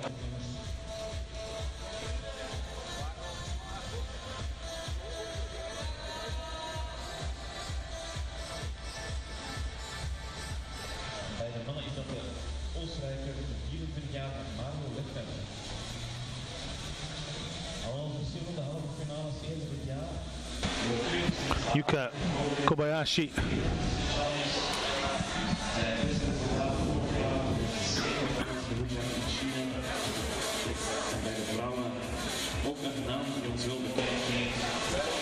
(27-year-old Kobayashi on the left of your screen, world rank number 6.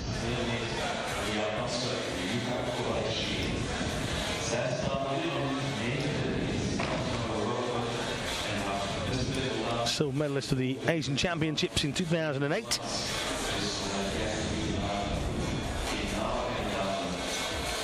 Finalist in Stavanger last month, as well as coming 5th in IFSC in this series as well.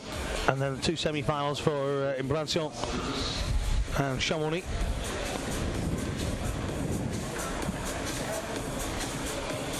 Made 3 finals in last year's World Cup series as well.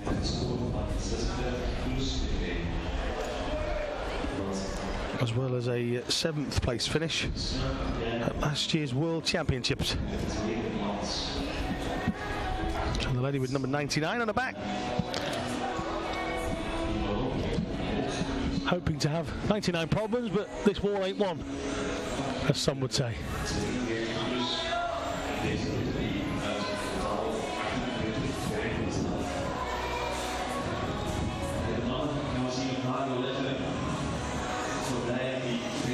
Mario Lechner on the right-hand side. Keep your tweets coming. Cindy says, great effort from Magdalena Rock. Keep your tweets coming.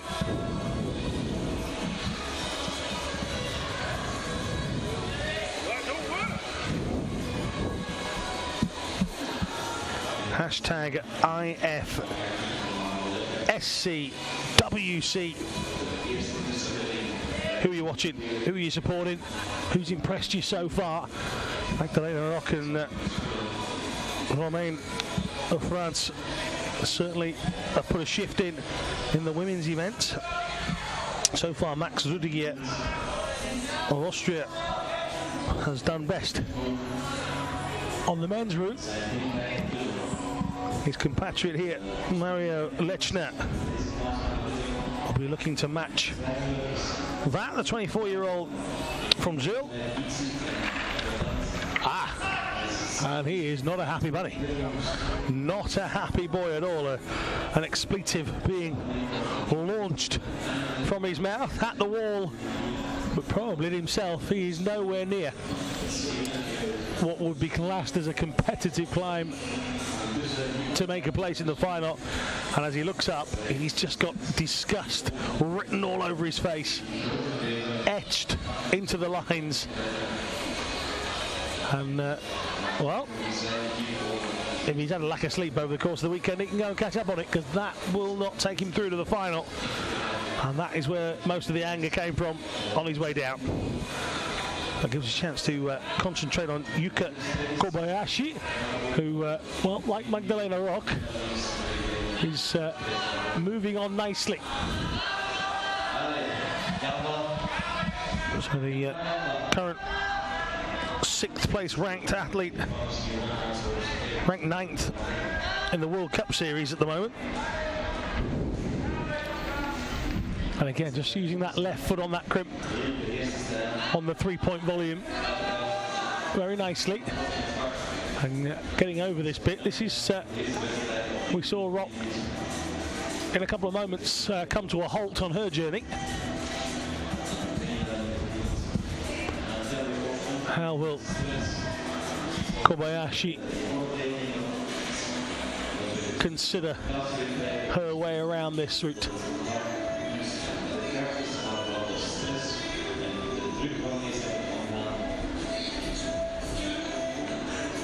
Just trying to contemplate how to get one of the legs over the angle, and she decides to wedge the back of her right foot onto that hold.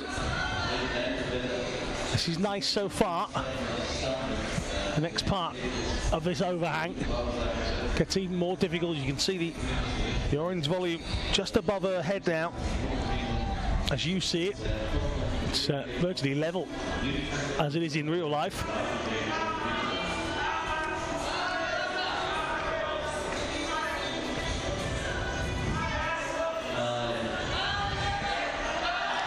And this is good. This is really good from Kobayashi at this point. She's now horizontal with the sky as she goes up towards the left-hand side of that volume. Tricky from here on in. Big leap. But, well, it certainly puts her up there at the top of the board. And a big cheer from the crowd for her efforts. So certainly new heights being reached by Yuka Kobayashi.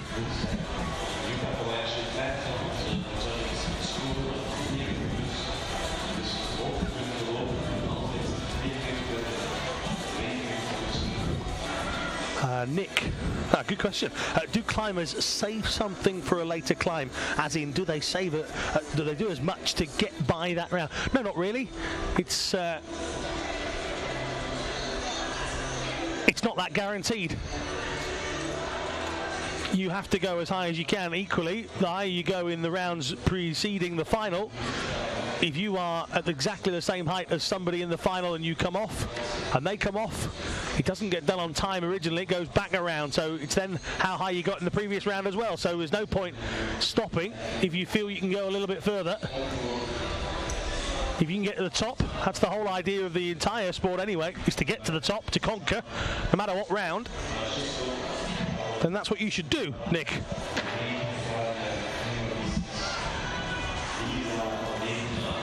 So hopefully, Nick, that answers your question. Always try and get to the top. You see some of these athletes get to the top in the qualifiers, then they get to the top in the semis. And whilst they might not get to the top in the final, where the route becomes even harder, if they only get as far as everybody else gets, the fact that they've topped out twice in a row, or even just once, could stand them in good stead. So no is the answer to that, nice and simple. And equally, they don't know. They're in isolation.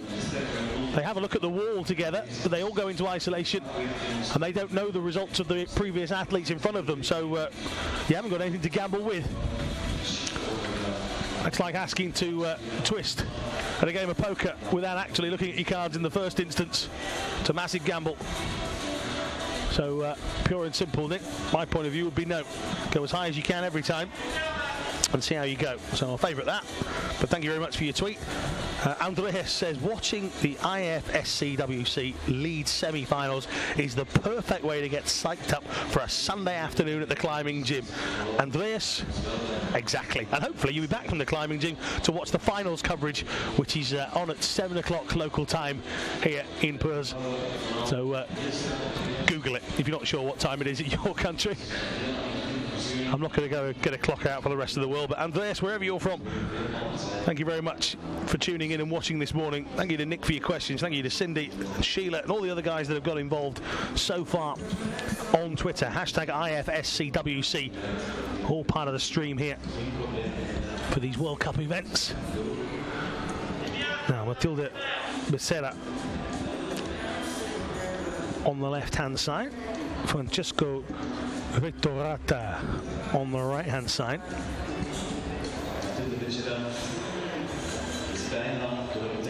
Becerra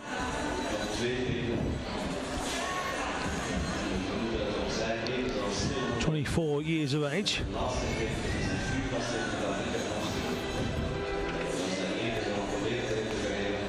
Currently ranked 15th in the world.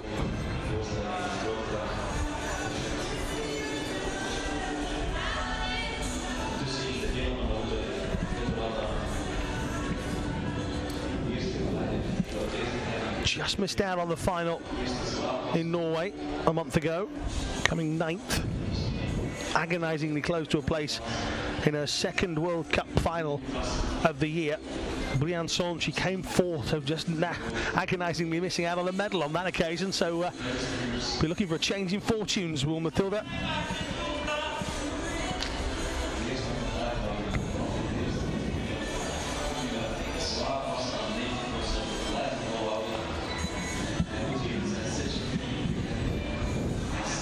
She's already passed the chicken. And the first of the difficult, large orange volumes.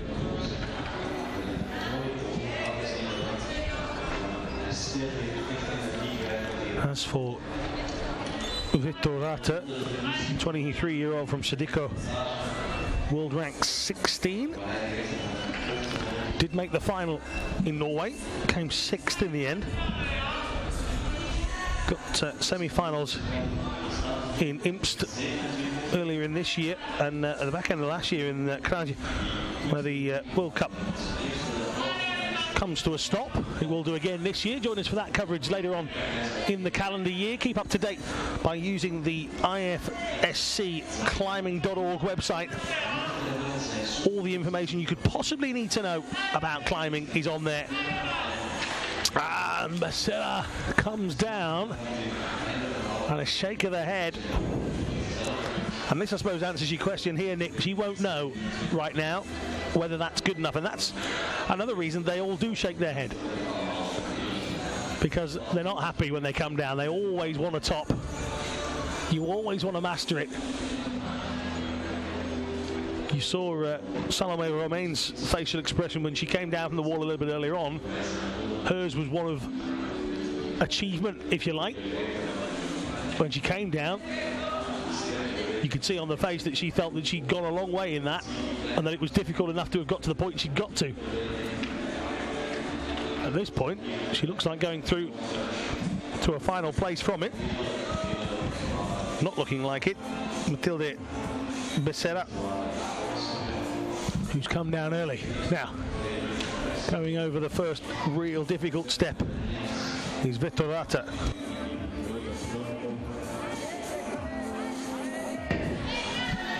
So just Vittorata.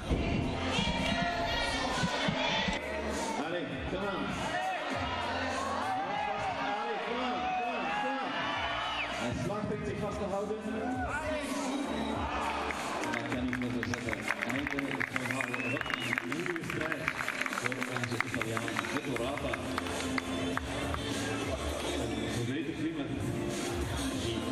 Vittorata comes down, sticks the tongue out, and has a wry smile, and his facial expression on this occasion is one of that was difficult. So again, there's a sort of average area at the moment on that men's route. That's part of the athletes area that you can see. Actually, to the left of that, we'll get a shot. We'll get a shot of that a little bit later on. There is quite a good crowd here already gathering. So Kobayashi and Rock getting high, just not getting anywhere near Salome Romain. So she holds on to happiness. Vittorata comes down exactly the same place as Aguchi. So those two currently tied in second position. And out comes our next set of athletes. Tasha Kalan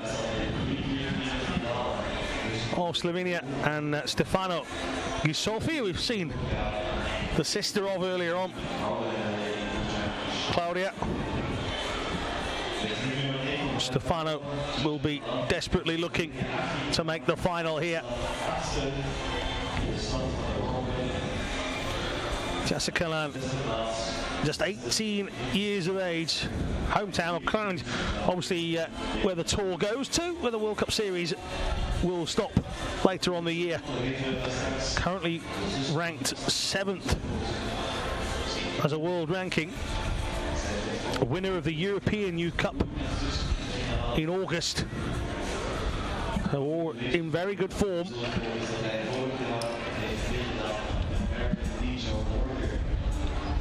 8th though at the World Youth Championships, a result that she seemed very disappointed with.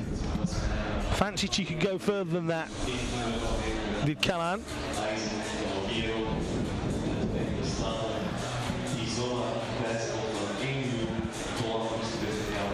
Made the final in Norway a month ago.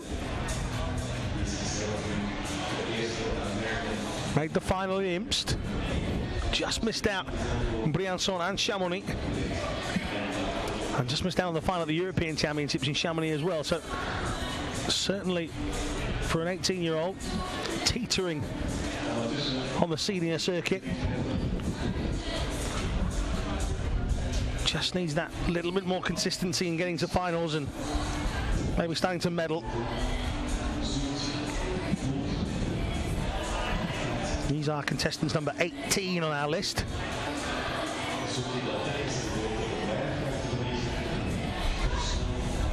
Stefano Gisolfi on the right hand side, ranked number 7 in the world, 22-year-old. A 5th place finish in Stavanger, 6th in Briançon, 7th in Chamonix at the European Championships and at the World Cup event as well. He won the World Cup event in Wujiang last year. Our producer next to us at that event thoroughly enjoyed it.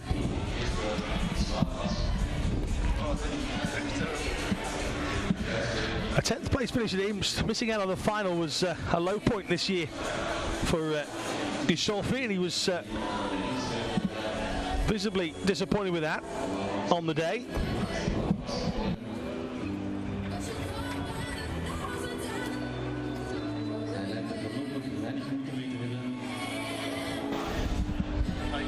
Callahan on the left-hand side. Moving steadily.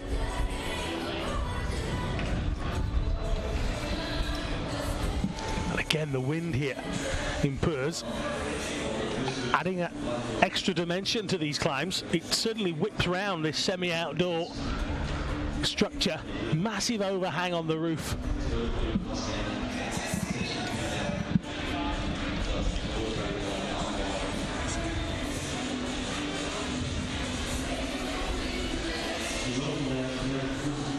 Maybe just as the effects of the wind,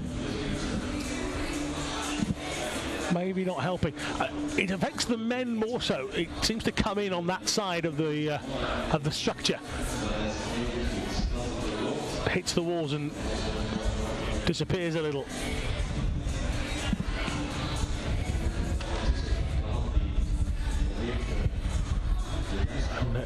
Solfi just taking a moment to assess this first test, as we talked about Puurs a little bit earlier.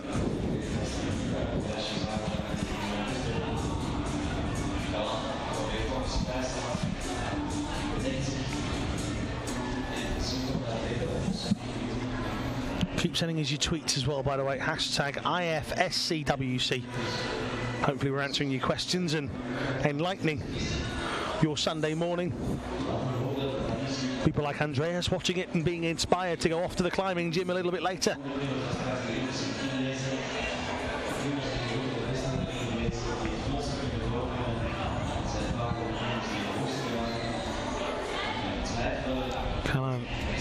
Going with the left foot in that hold, and that's completely against what I've seen most do here, and she might be causing herself a problem here.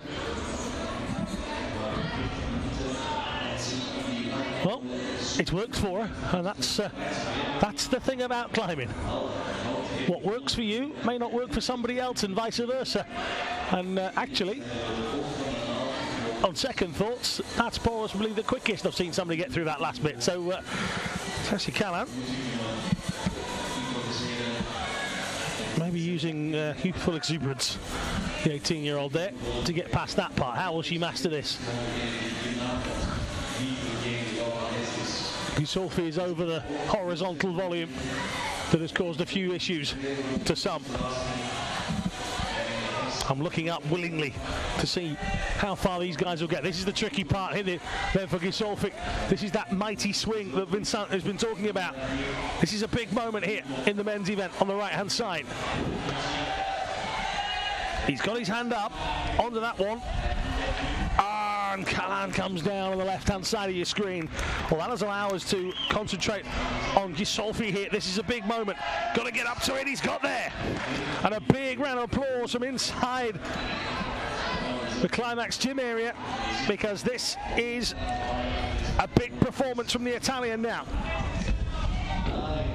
And again, the wind just whips around the venue.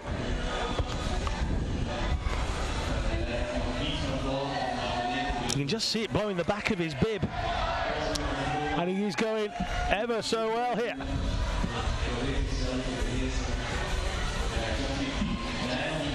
There's not much further to go.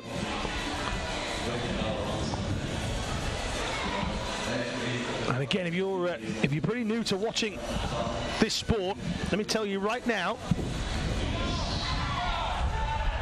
he is upside down. Nothing else other than those words can describe what he's doing. He is literally back facing the floor, but as he comes over, this last part will lead him towards the top. Are we about to see one? Just flicking the fingers, trying to get everything, every ounce of energy back into those hands and the arms. Big grip here, big stretch. He needs somewhere to put his foot, and that's what he's looking for. Oh, we're going to get one. Well, massive round of applause as the last clip goes in. A slight little fist pump. I think that's all the energy he had left at the end of that. And Stefano Gisolfi gives us our first top of the round. Wow. People came running from all over the place. The moment he got past that obstacle, the big swing, and it just appeared like it might just happen. Big smiles all around. People came running from everywhere to come and see it. Big cheer as he got there as well. And Stefano Gisolfi gives us our first top of the round on both sides. Will it be the last?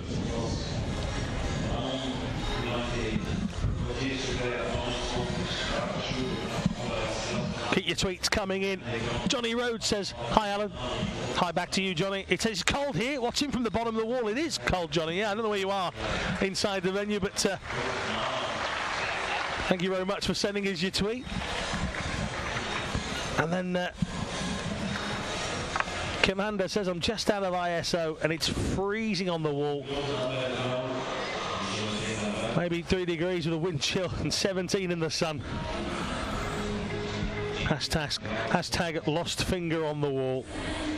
Hashtag frostbite. Yeah, it is. That's the dangers of the job, isn't it? Dangers of the sport. Bit of cold, nice and sunny, and then you get out of the sun and it's absolutely freezing.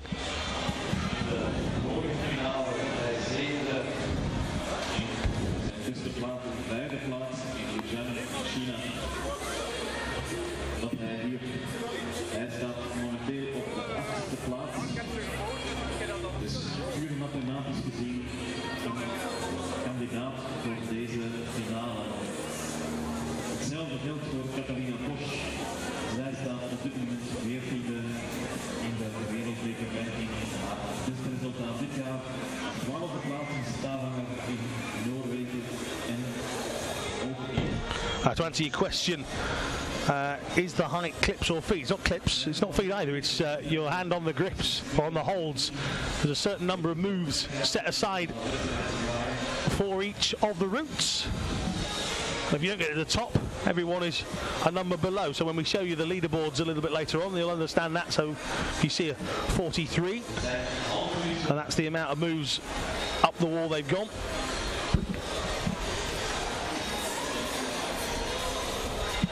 And Cindy says, amazing climb from Stefano, hoping for some more tops in the semi. Yeah, you and me both.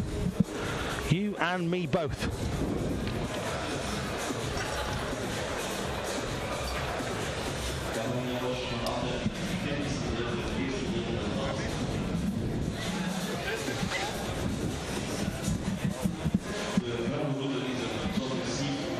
No, Catharina Puurs.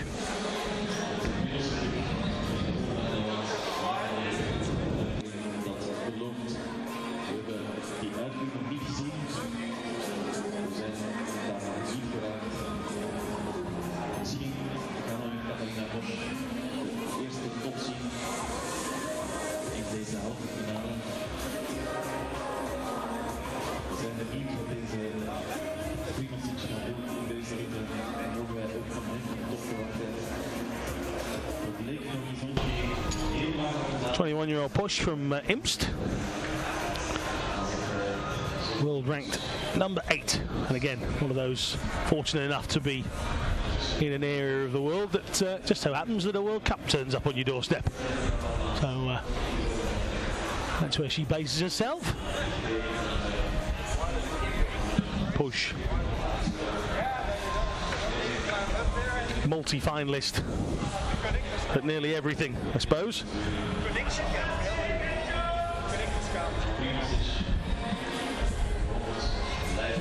Not been having it her own way this year though. 2014, finalist in Kranj, finalist in Wujiang, finalist in Mokpo,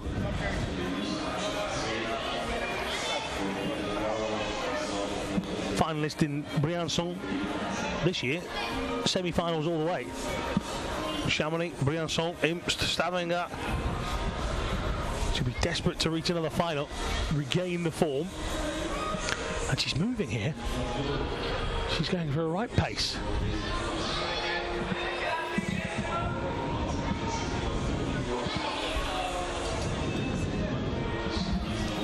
Oh, Zaga says it's thankful there's a stream because I was going to come in person, but I've just fallen ill before the event. Oh, that sucks. It does, and it sucks for Puurs as well because she comes down. And, well, I said that she is looking to regain some form, looking to get herself back in the swing of things, literally. And the only swing she's managed to do is the one coming down. Cannot emulate the form of 2014 here. One more World Cup event on the horizon in Slovenia later in the year as the wind again whips around the venue.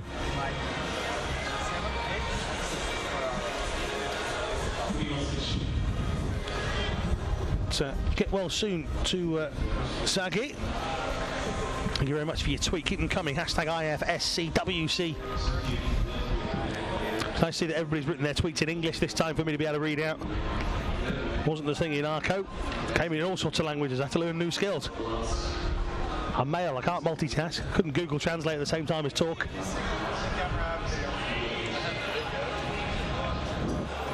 Now, Urban Puurs is the sole focus now. And Slovenian, well, he's the main focus, which is why we've all seen him come down. Unlucky for Primozic. I'm not sure how much he'll threaten the leaderboard with that. The 23-year-old from Skopje Loka. Finalist in Imst, semi-finalist in Stavanger. Will he go any further than the semis this time round? We'll wait and see. But it's not looking favourable for him.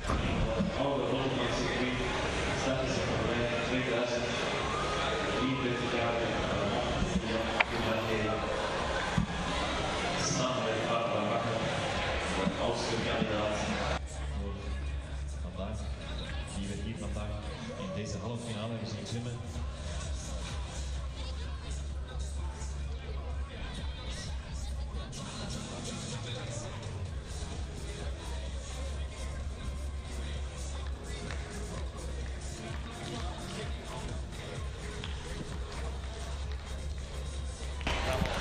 So Ramon Pugblanque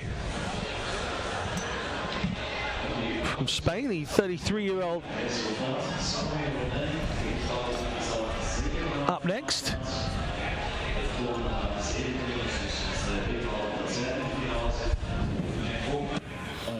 Stefano Bisolfi, die we net zagen toppen. Hij klom als negende, maar ook hij is ondertussen zeker van zijn finale plaats. Ondertussen links. Julian Pugblanque in rechts. Julia Chanodi, de 19-jarige leeftijdsgenoot. Pugblanque.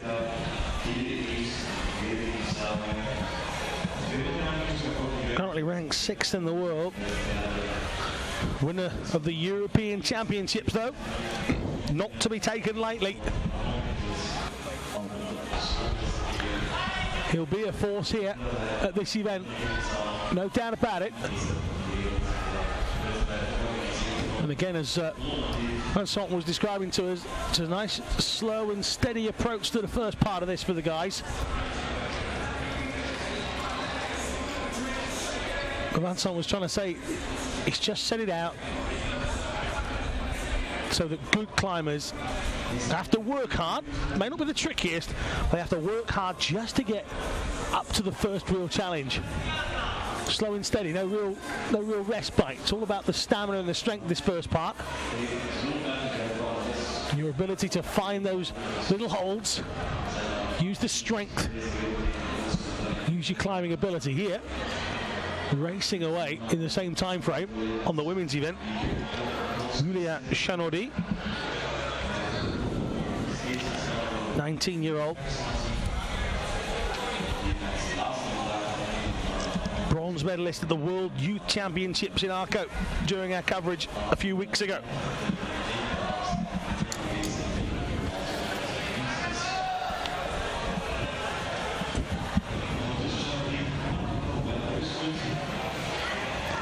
Semi-finalist in Stavanger.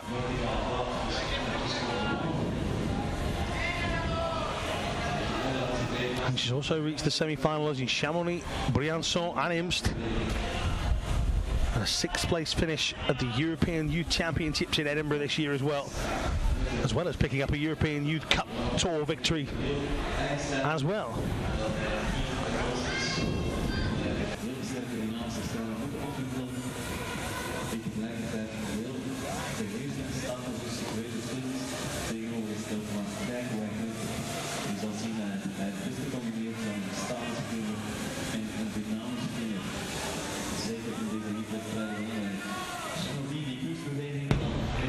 Blanquet again, just slow and steady, whereas Chanodi, he's into the area now. That just a few more moves might just be good enough for a final berth. We'll see, but you'll want to go further than that. No top so far. Salome Romain's climb, the best we've had so far.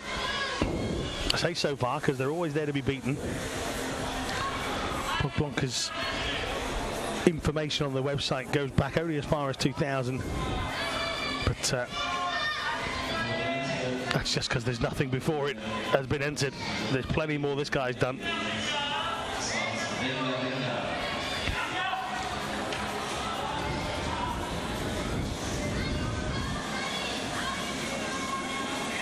Won World Cup events right around the world, Rockmaster events as well. Of course, 2007 world champion. He won that in Spain as well. What a great moment that would have been for him.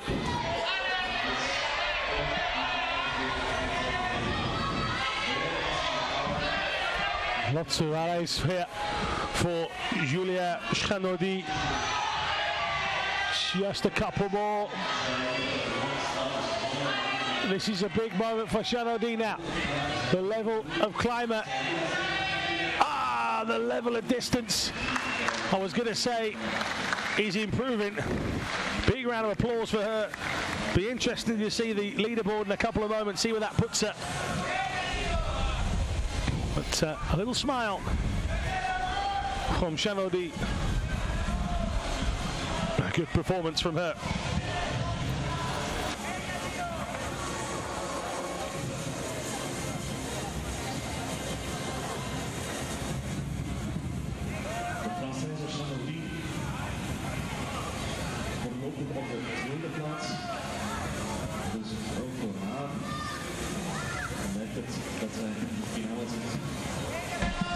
Now, Blanca has the floor to himself, or the wall at least. People looking on for the experienced Spaniard. And he's tackled the difficult part. He's got his foot in the ring. We've had one top. Primožič couldn't match it. Stefano Gisolfi will be confident that that should get him into the final. Can Blanca match that? We're about to find out. Keep your tweets coming. Hashtag IFSCWC. Tell us what you think, where you're watching from. Maybe you are coming. A few people have been. Well, Blanca, though, is showing his experience here. Got a firm grip, an underneath grip at best. Now putting both hands on the hold above his head. Stretching, that's the difficult one. He's not the tallest, Ramon. He won't mind me saying that. He's now having to use his tiptoe. Just slipping away. But that could well be enough to get him into the final. If not, that is one heck of an effort. One heck of an effort. And he was just fractions away.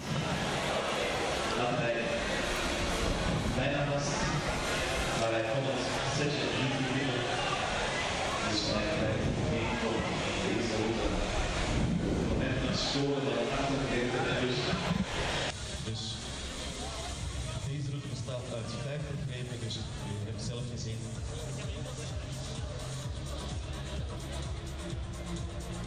Er staat op 49 grepen en krijgt 48 plus. De laatste 50 is het setje dat nog ingepikt moet worden. En alvast heel spannend en het belooft nog spannender te worden. So you can see there, Chanaudy's effort was a good effort, but still Salome Romain standing firm at the top. And out comes a very serious Sebastian Halenke of Germany. A delight every time, not just because of his striking red mohawk. Just see him here, like a rock star of rock climbing. Well, it's a mohawk mohawk that goes into a ponytail. If I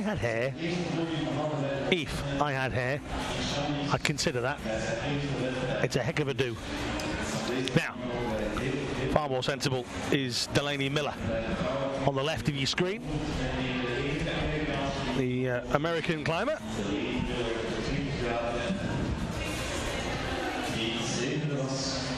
20 years of age, ranked 19th in the world, but did better than some in the qualifiers. The lady from Frisco, Pan American Youth Champion last year.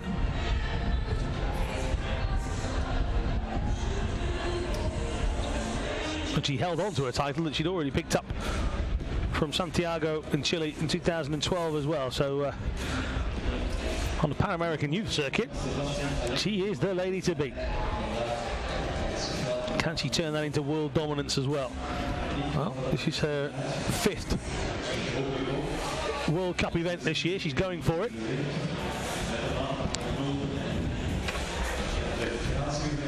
A final in Briançon. She'd love to do that again.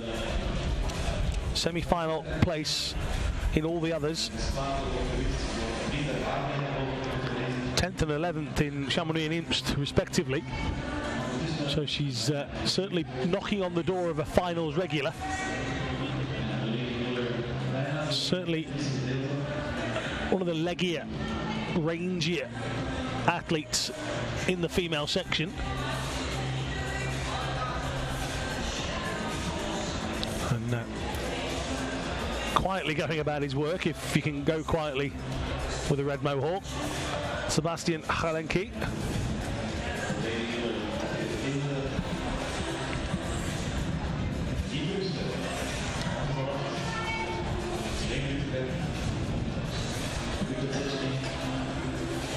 From Giengen, ranked 10th in the world at the moment. He's got European Championship bronze to his name.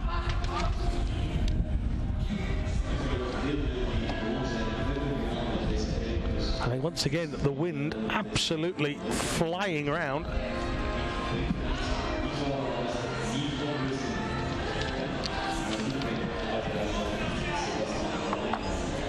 Picked up a bronze at the European Championship, bronze at the World Cup in Chamonix as well.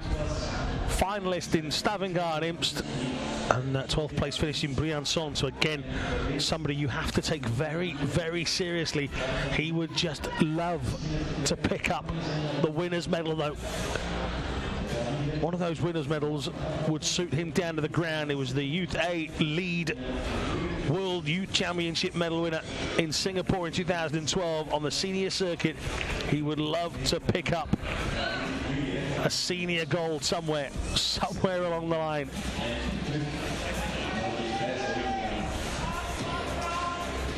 Is this the moment for the 20-year-old? Can he take this World Cup title?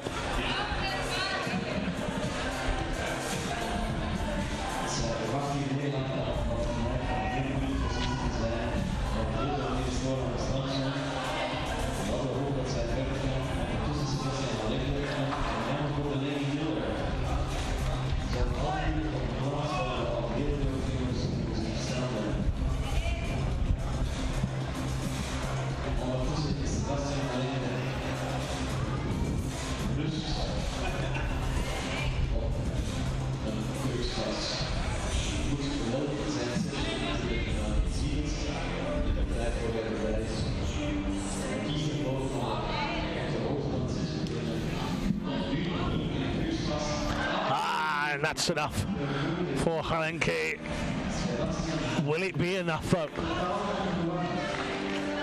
You can see the disappointment. Miller down as well. And just attending to that. Oh, the fingers on both hands, really. Oh, that's the area that was spelled out to us as the tricky part. And maybe the longer it's taking these guys, this wind that's coming across might just be chilling the fingers to the point that they're not getting the grip they want. So conditions might just be playing their part here. in Puurs. Our next athlete will be along in a moment. Hij heeft het nieuwe zelf in de hand, dat hangt allemaal af van wie er na hem gaat komen. Jammer.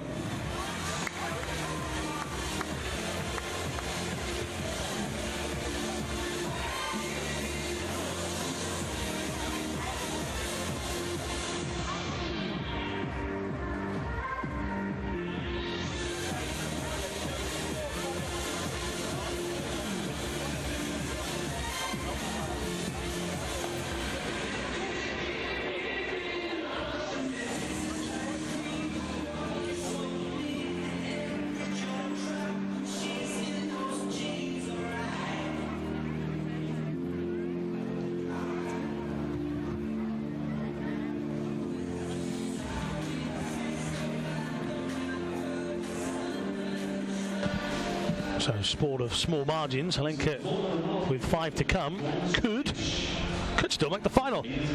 But he's a borderline, literally borderline.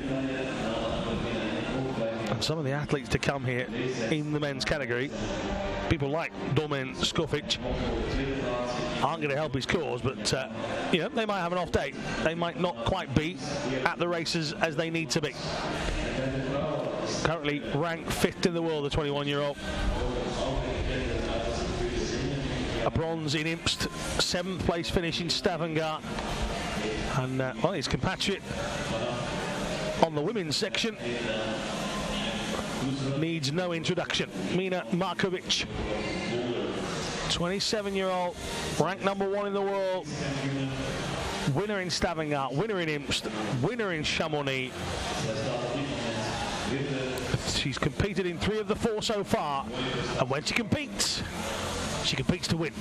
End of story. Will she emulate that feat right here in Puurs? Is this where the record goes? Let's sit back and find out. Mina Markovic, an absolute winning legend already.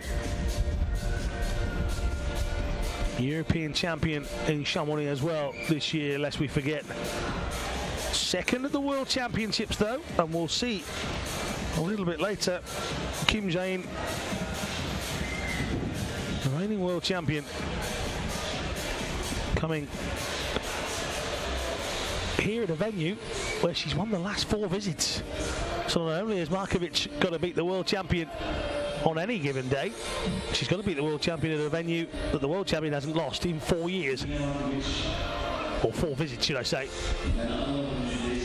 So if Markovic wants to keep up this 100% record in the World Cup, she's got to knock out a lady who absolutely loves Belgium.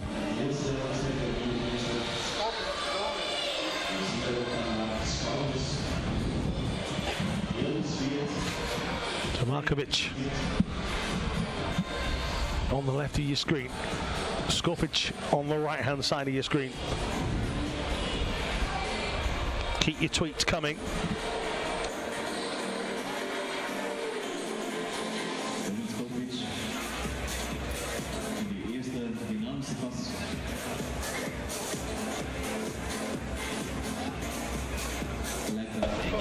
Thank you very much to Phil. That's we'll put that to the board, shall we say? We'll offer that opinion. See what happens. We work with the tools we're given. Thank you very much, Phil.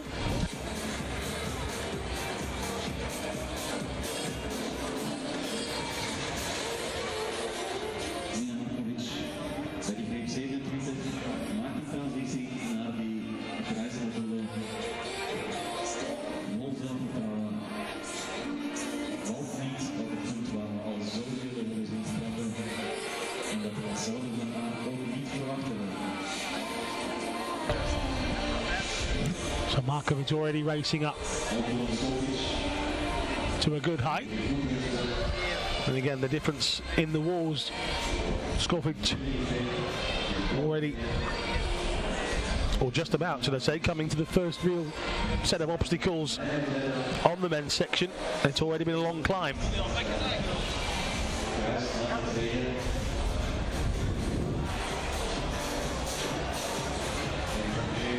You haven't missed it at all. And up at the moment, Helene Janakov. Helene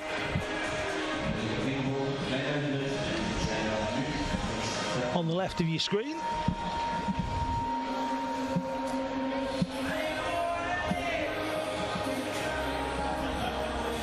On the side of your screen, Gaultier Super, also from France, so Gaultier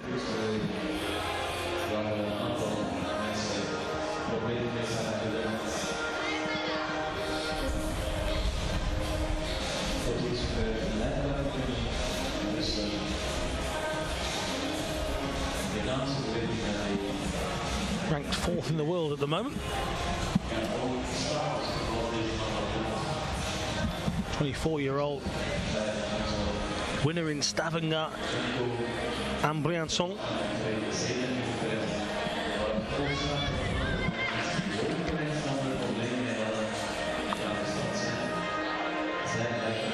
A 5th place finish at the European Championships didn't please him too much. Wanted more from the European section.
Well, that's the end of Janiko, and she's not happy at all about that. And again, somebody you fancied may have gone a little bit further on that women's section, and yet we still wait for a top in that section. The real look of disappointment from Helene, and just wanders off to the athlete area around the back, as our attention then turns to Super.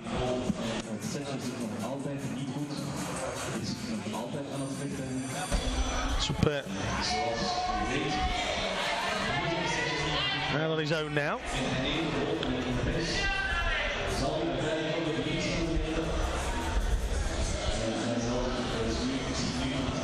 Might be able to make out the chalk just disappearing in the wind. And shaking off the hands, needs every bit of muscle and grip here he can possibly get to get round this section. And then it's onwards and upwards from there. This is the bit that causes the problem. This next stretch out to the right. Well, he's going to clip himself on first. Left foot just be pressed against that volume. There's the stretch of the right hand. And that will give him a chance to just hold on and have a bit of a lean.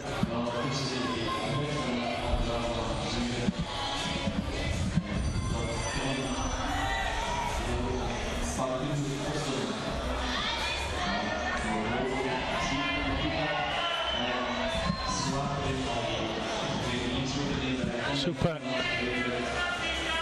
Final stages then. Just a few more.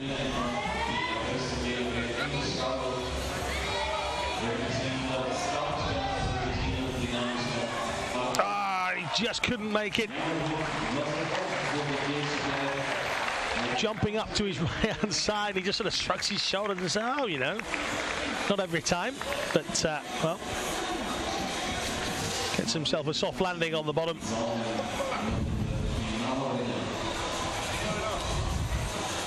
And for those of you, if you are experiencing a few technical difficulties, we are having those here. We apologise. Hopefully you've got it back on now. And super there. Not quite making it to the top. That should put him into the final by my maths. And we have 3 more athletes to come.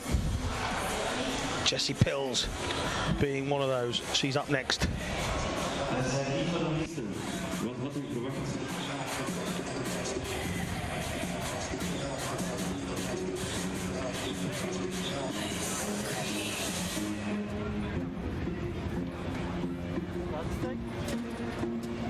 Bij de heren komt nu Romain de Grange naar buiten. Een Frans talent. Ook niet meer van de jongste. En als ik jong zeg, dan bedoel ik, hij is geen 18 jaar meer. Met zijn 32 lentes. Geen jonge kleur meer. Maar nog altijd bezig. Nog altijd een sterke klimmer die hard rijdt. En die heel technisch klinkt. En altijd uit is op de overwinning. Zoals hij demonstreerde afgelopen wedstrijd in Imst. En ook in So Romain de Grange on the right hand side of your screen. Grange on one wall, whilst the exciting Jessie Puurs appears on the other, on the left hand side. The young Austrian, 18-year-old from Hague, world ranking of 12th, but the silver medalist at the recent World Youth Championships,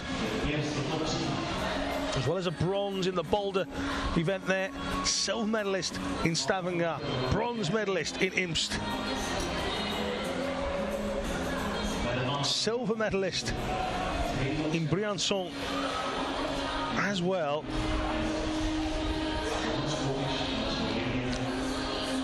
As well as the bronze medalist at the European Championships and at the World Cup event in Chamonix as well. What a 2015 this young lady is having, and add the gold at the European Youth Championships to that list as well. Jessie Puurs is having a storming 2015. Got to keep it going though. How much more has she got left in the tank this year? Lagrange on the right of your screen, the other end of the spectrum, 32 years of age. He's got t-shirts that said I've been there and seen it and done it.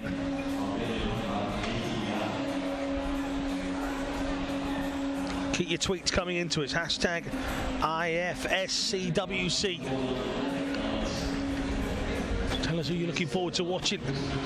Still got Jakob Schubert and Adam Ondra to come in the men's events, as well as Anak Verhoeven and Kim Jane.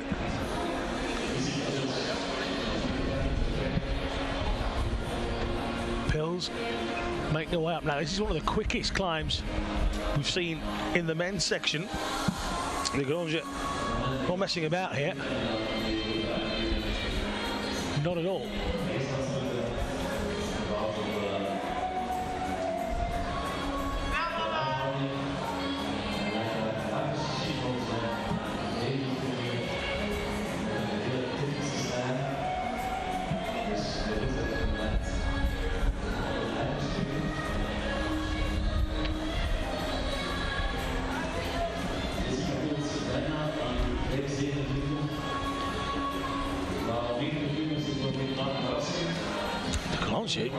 He's flying here. It's not been, we haven't seen any of the male contestants matching the women's route for speed. And he's just motoring away here. Will that cost him? Will that cost him? It's going to. Oh, well. Roman de Concha. He might be upset with himself. But my, he went at that with some speed. It looks like it might have cost him. Big time.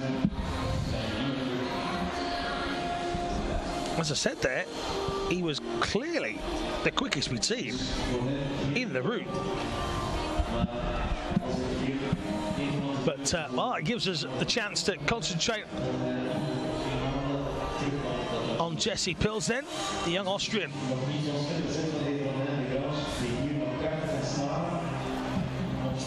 European Youth Champion currently.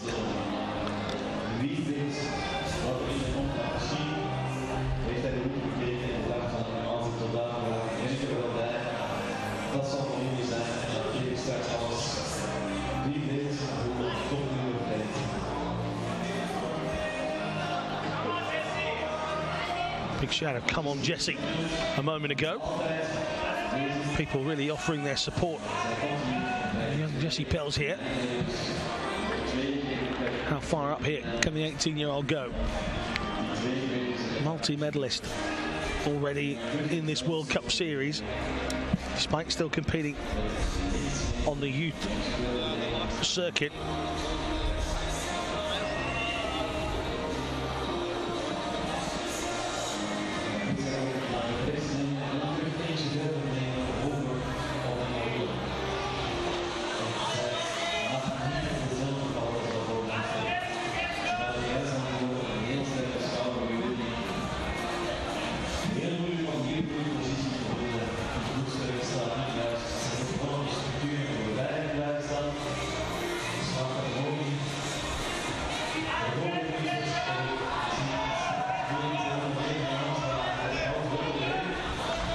Lots of support here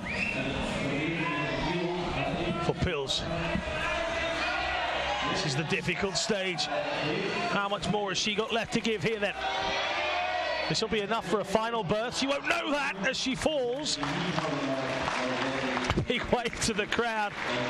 Took the time out to do that on the way down, as well as feel disappointed because they always do. But, well, Puurs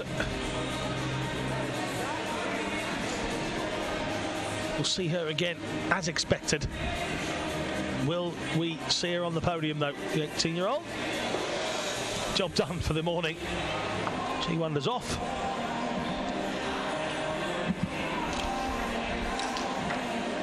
As we have just two more contestants to come.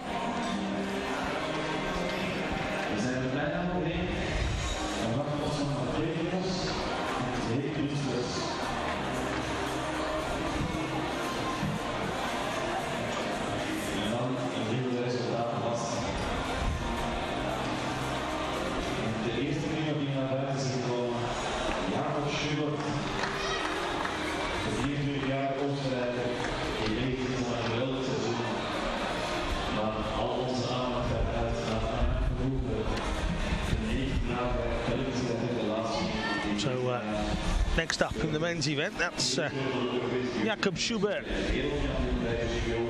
already out and looking at what's to come, having a far away look at it. Schubert.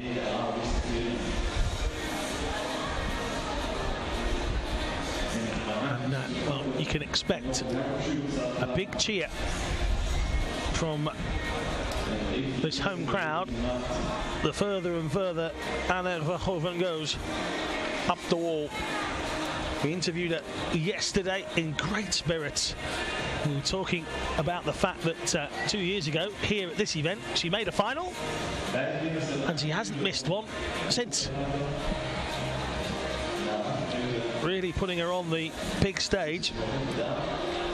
But she's podiumed several times as well. World Youth Champion in Arco. She says she wants to turn those youth victories into senior victories. Just 19. Bronze in Stavanger, bronze in Briançon. Fourth at the European Championship. She kicked herself for that one. 4th at the World Cup event there as well. Silver at the European Youth Championships. So another that has had a stunning 2015. Competition in that women's section really hotting up.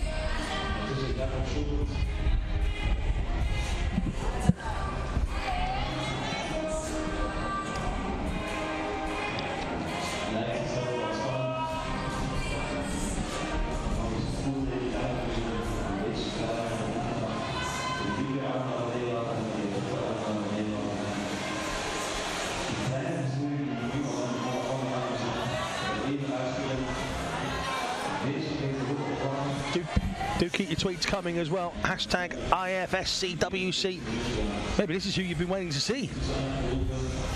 Annick Verhoeven in action.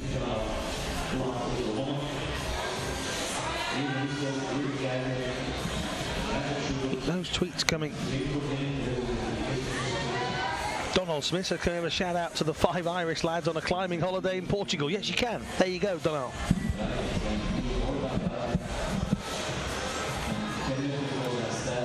Keep your tweets coming in. Good to see you've took time out from the holiday, from climbing and drinking, to watch the stream.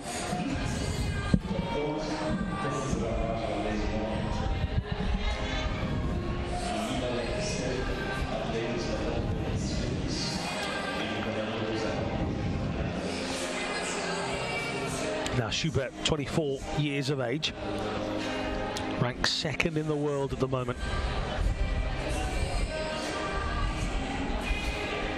Just missed out on the medal in Stavanger.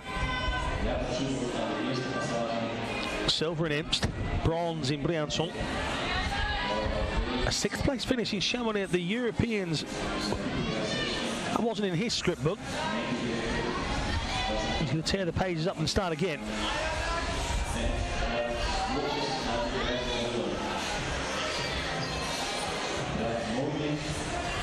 One here. The last time it was held in 2013. Looking to emulate that.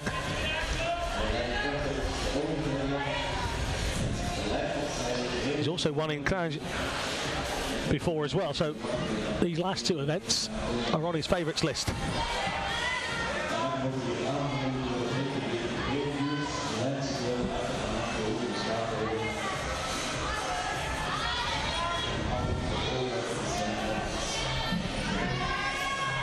So down to the final 2 athletes in each section now.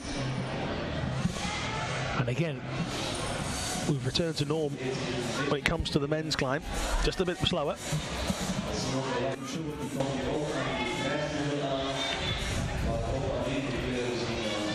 Jakob Schubert just taking his time.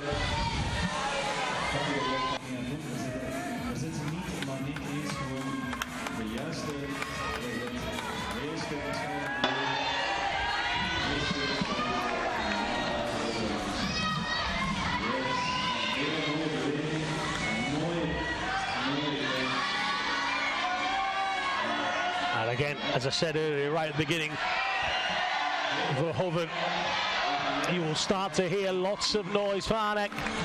The higher up she gets, lots of people gathering around. There's a big audience here now. Some selfishly with just this in mind. Verhoeven, though, into the final stages. Is she going to give this Puurs crowd something really big to cheer about? She's got hold of it. Just needs to get enough of that rope into the clip. And Annick Verhoeven does not disappoint on home soil. Huge cheer for Verhoeven.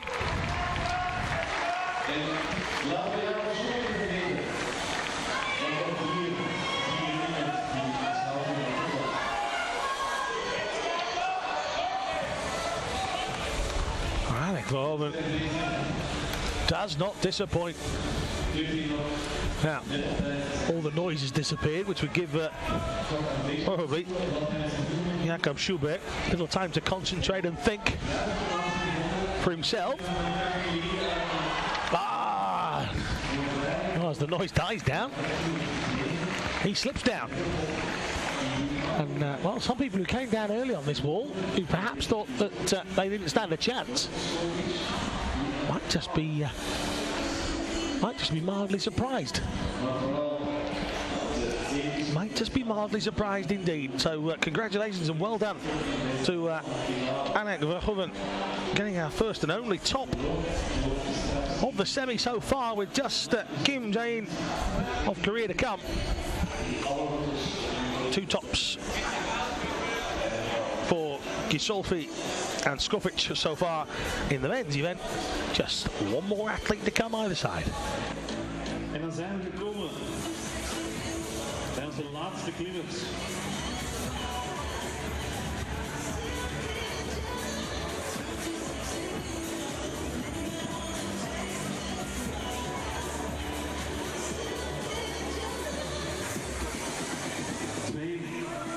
Twee mensen die we jullie niet moeten voorstellen bij de mannen.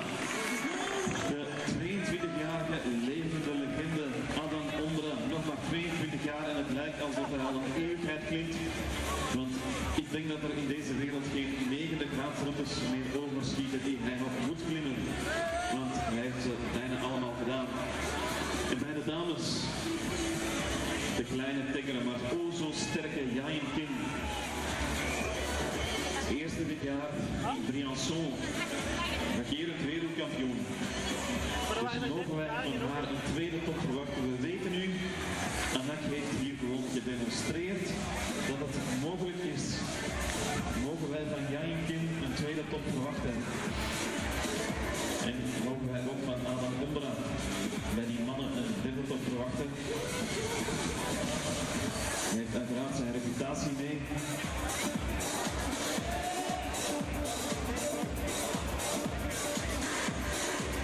Dus laten we de spanning uitkijken naar wat we hier mogen verwachten van deze klimmers.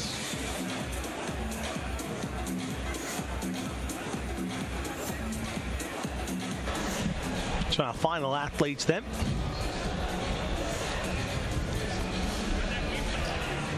In this semi-final section, Adam Ondra on the right of your screen.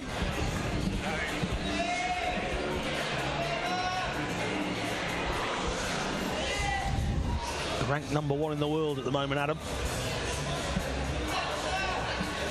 However, hasn't won a single World Cup event, and he's openly disappointed by that. Came sprinting out, by the way. The curly-haired figure came sprinting out to have a look at the wall when they were given their 6 minutes earlier on. Ran up to the wall, jumped at the first hold, getting himself pumped and psyched up for it a long time before he had to come out. Some 3 hours ago, by the way. Far more calm and collected. It was the wonderful Kim Jae-in, ranked 2nd in the world, the 27-year-old winner in Briançon. Failed to medal in the other 2 events she has done this year. Didn't even make the final in Imst. An off day, shall we say, for Kim Jae-in. Very pretty bow hanging from the back of her hair. There's a fair bit of time to kill here while waiting for your climb. So, I suppose one way of doing it. Cindy says, speaking of shout-outs, I didn't realise I was, but yeah, you're right. Speaking of shout-outs, one to the route setter.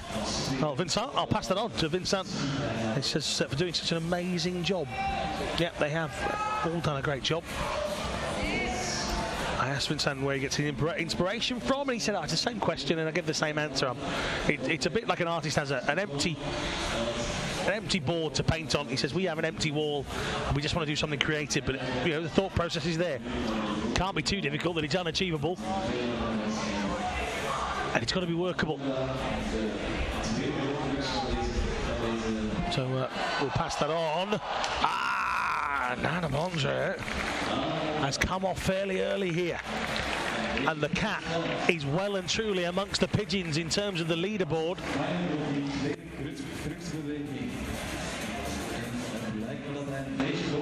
Some big names have struggled in one section here, and the curls of Ondra looking up at the wall.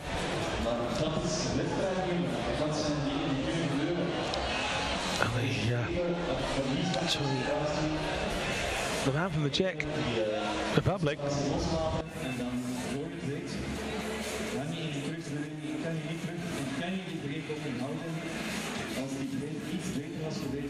Well, we'll keep you updated with the leaderboard in a moment, but Ondra having a look up, he's just thrown the rope to the ground in disgust. Can only be with himself. That'll be interesting in a moment.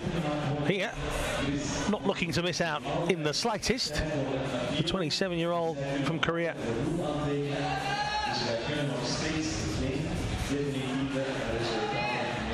Current world champion.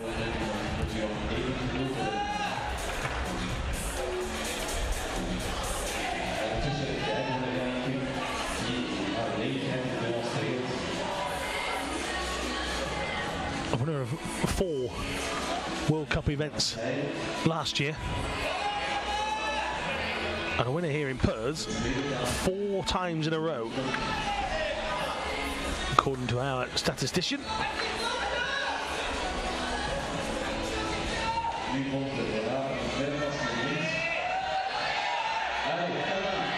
Now, is the world champion going to show one of the pretenders to the throne just that she means business? This is the tricky part. Over the overhang, back onto a vertical. Just a couple more stages for her to complete here, and it's looking good for the world champion. Anneke Verhoeven gave us a top in the penultimate climb. Can the world champion match that? She won't know that Verhoeven's done that. She might have guessed from the noise, but no messing. And the final 2 athletes here topping out, and a good tap on it as well to make sure I'm here and I mean business. 4 years in a row she's won it here in Puurs. Is this number 5? You're going to find out a little bit later on. 7 o'clock this evening, the coverage starts. Thank you very much for joining us.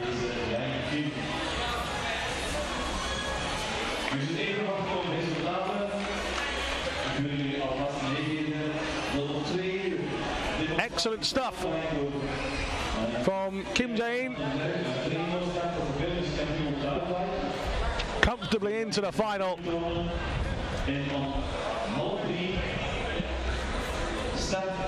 We'll bring you the leaderboards in just a couple of moments, but well, 2 tops in both sections, perhaps from areas you didn't expect in the men's events. Skoffic and Solvik getting up to the top.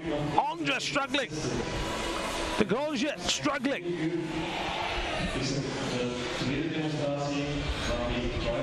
Different styles, different techniques. We will see some of them back later on.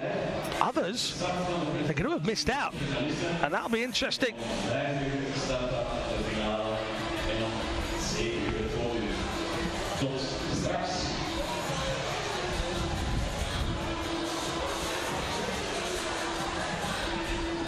So that brings to a conclusion the semi-finals of the action here from Puurs in the 2015 edition of the IFSC Climbing World Cup. Finals start at 7 p.m. tonight. We'll be here with all of the coverage.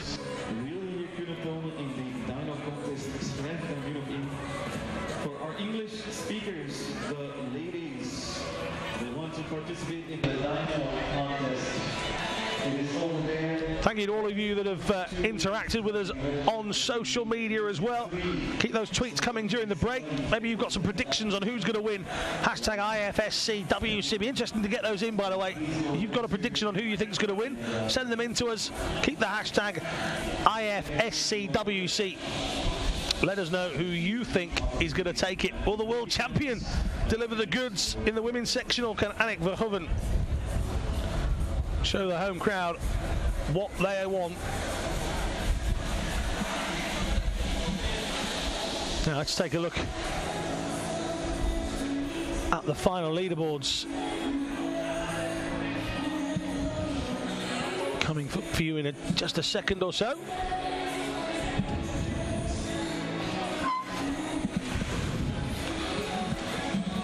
And Scofic, top of the board. Gisolfic in second position. LeBlanc in third. And then Super De Grange, Schubert, Rudiger, and the final place in the final went to Vettorata. So a real struggle, and no Adam Ondra in the final. He misses out there. 10th position. Well, we said that the men's event had caused a bit of a stir. Certainly did. Let's take a look at the women's event, where perhaps a little bit more straightforward. Anna Verhoeven at the top. It's not quite up to speed just yet because it won't show. But Kim Jae-in got to the top as well, so they'll all move down a position in a moment or so. But Mina Markovic will come in third, Puurs in fourth, Romain in fifth, Shanodi in 6th, 7th will be Kobayashi, and Janikot just getting in 8th position. And there you go, it's updated right before your very eyes. So Janikot just getting in there. But she set the early benchmark. Kobayashi, Shanodi, Salome, Romain. For a while, you thought nobody was going to get there. And then Puurs, Markovic, Verhoeven, and Kim Jae-in getting to the top. Literally, those last two. Well, that concludes the coverage here this morning of the semi-finals of the World Cup. Join us from 7 o'clock onwards. We'll see who takes the World Cup crown here in Puurs.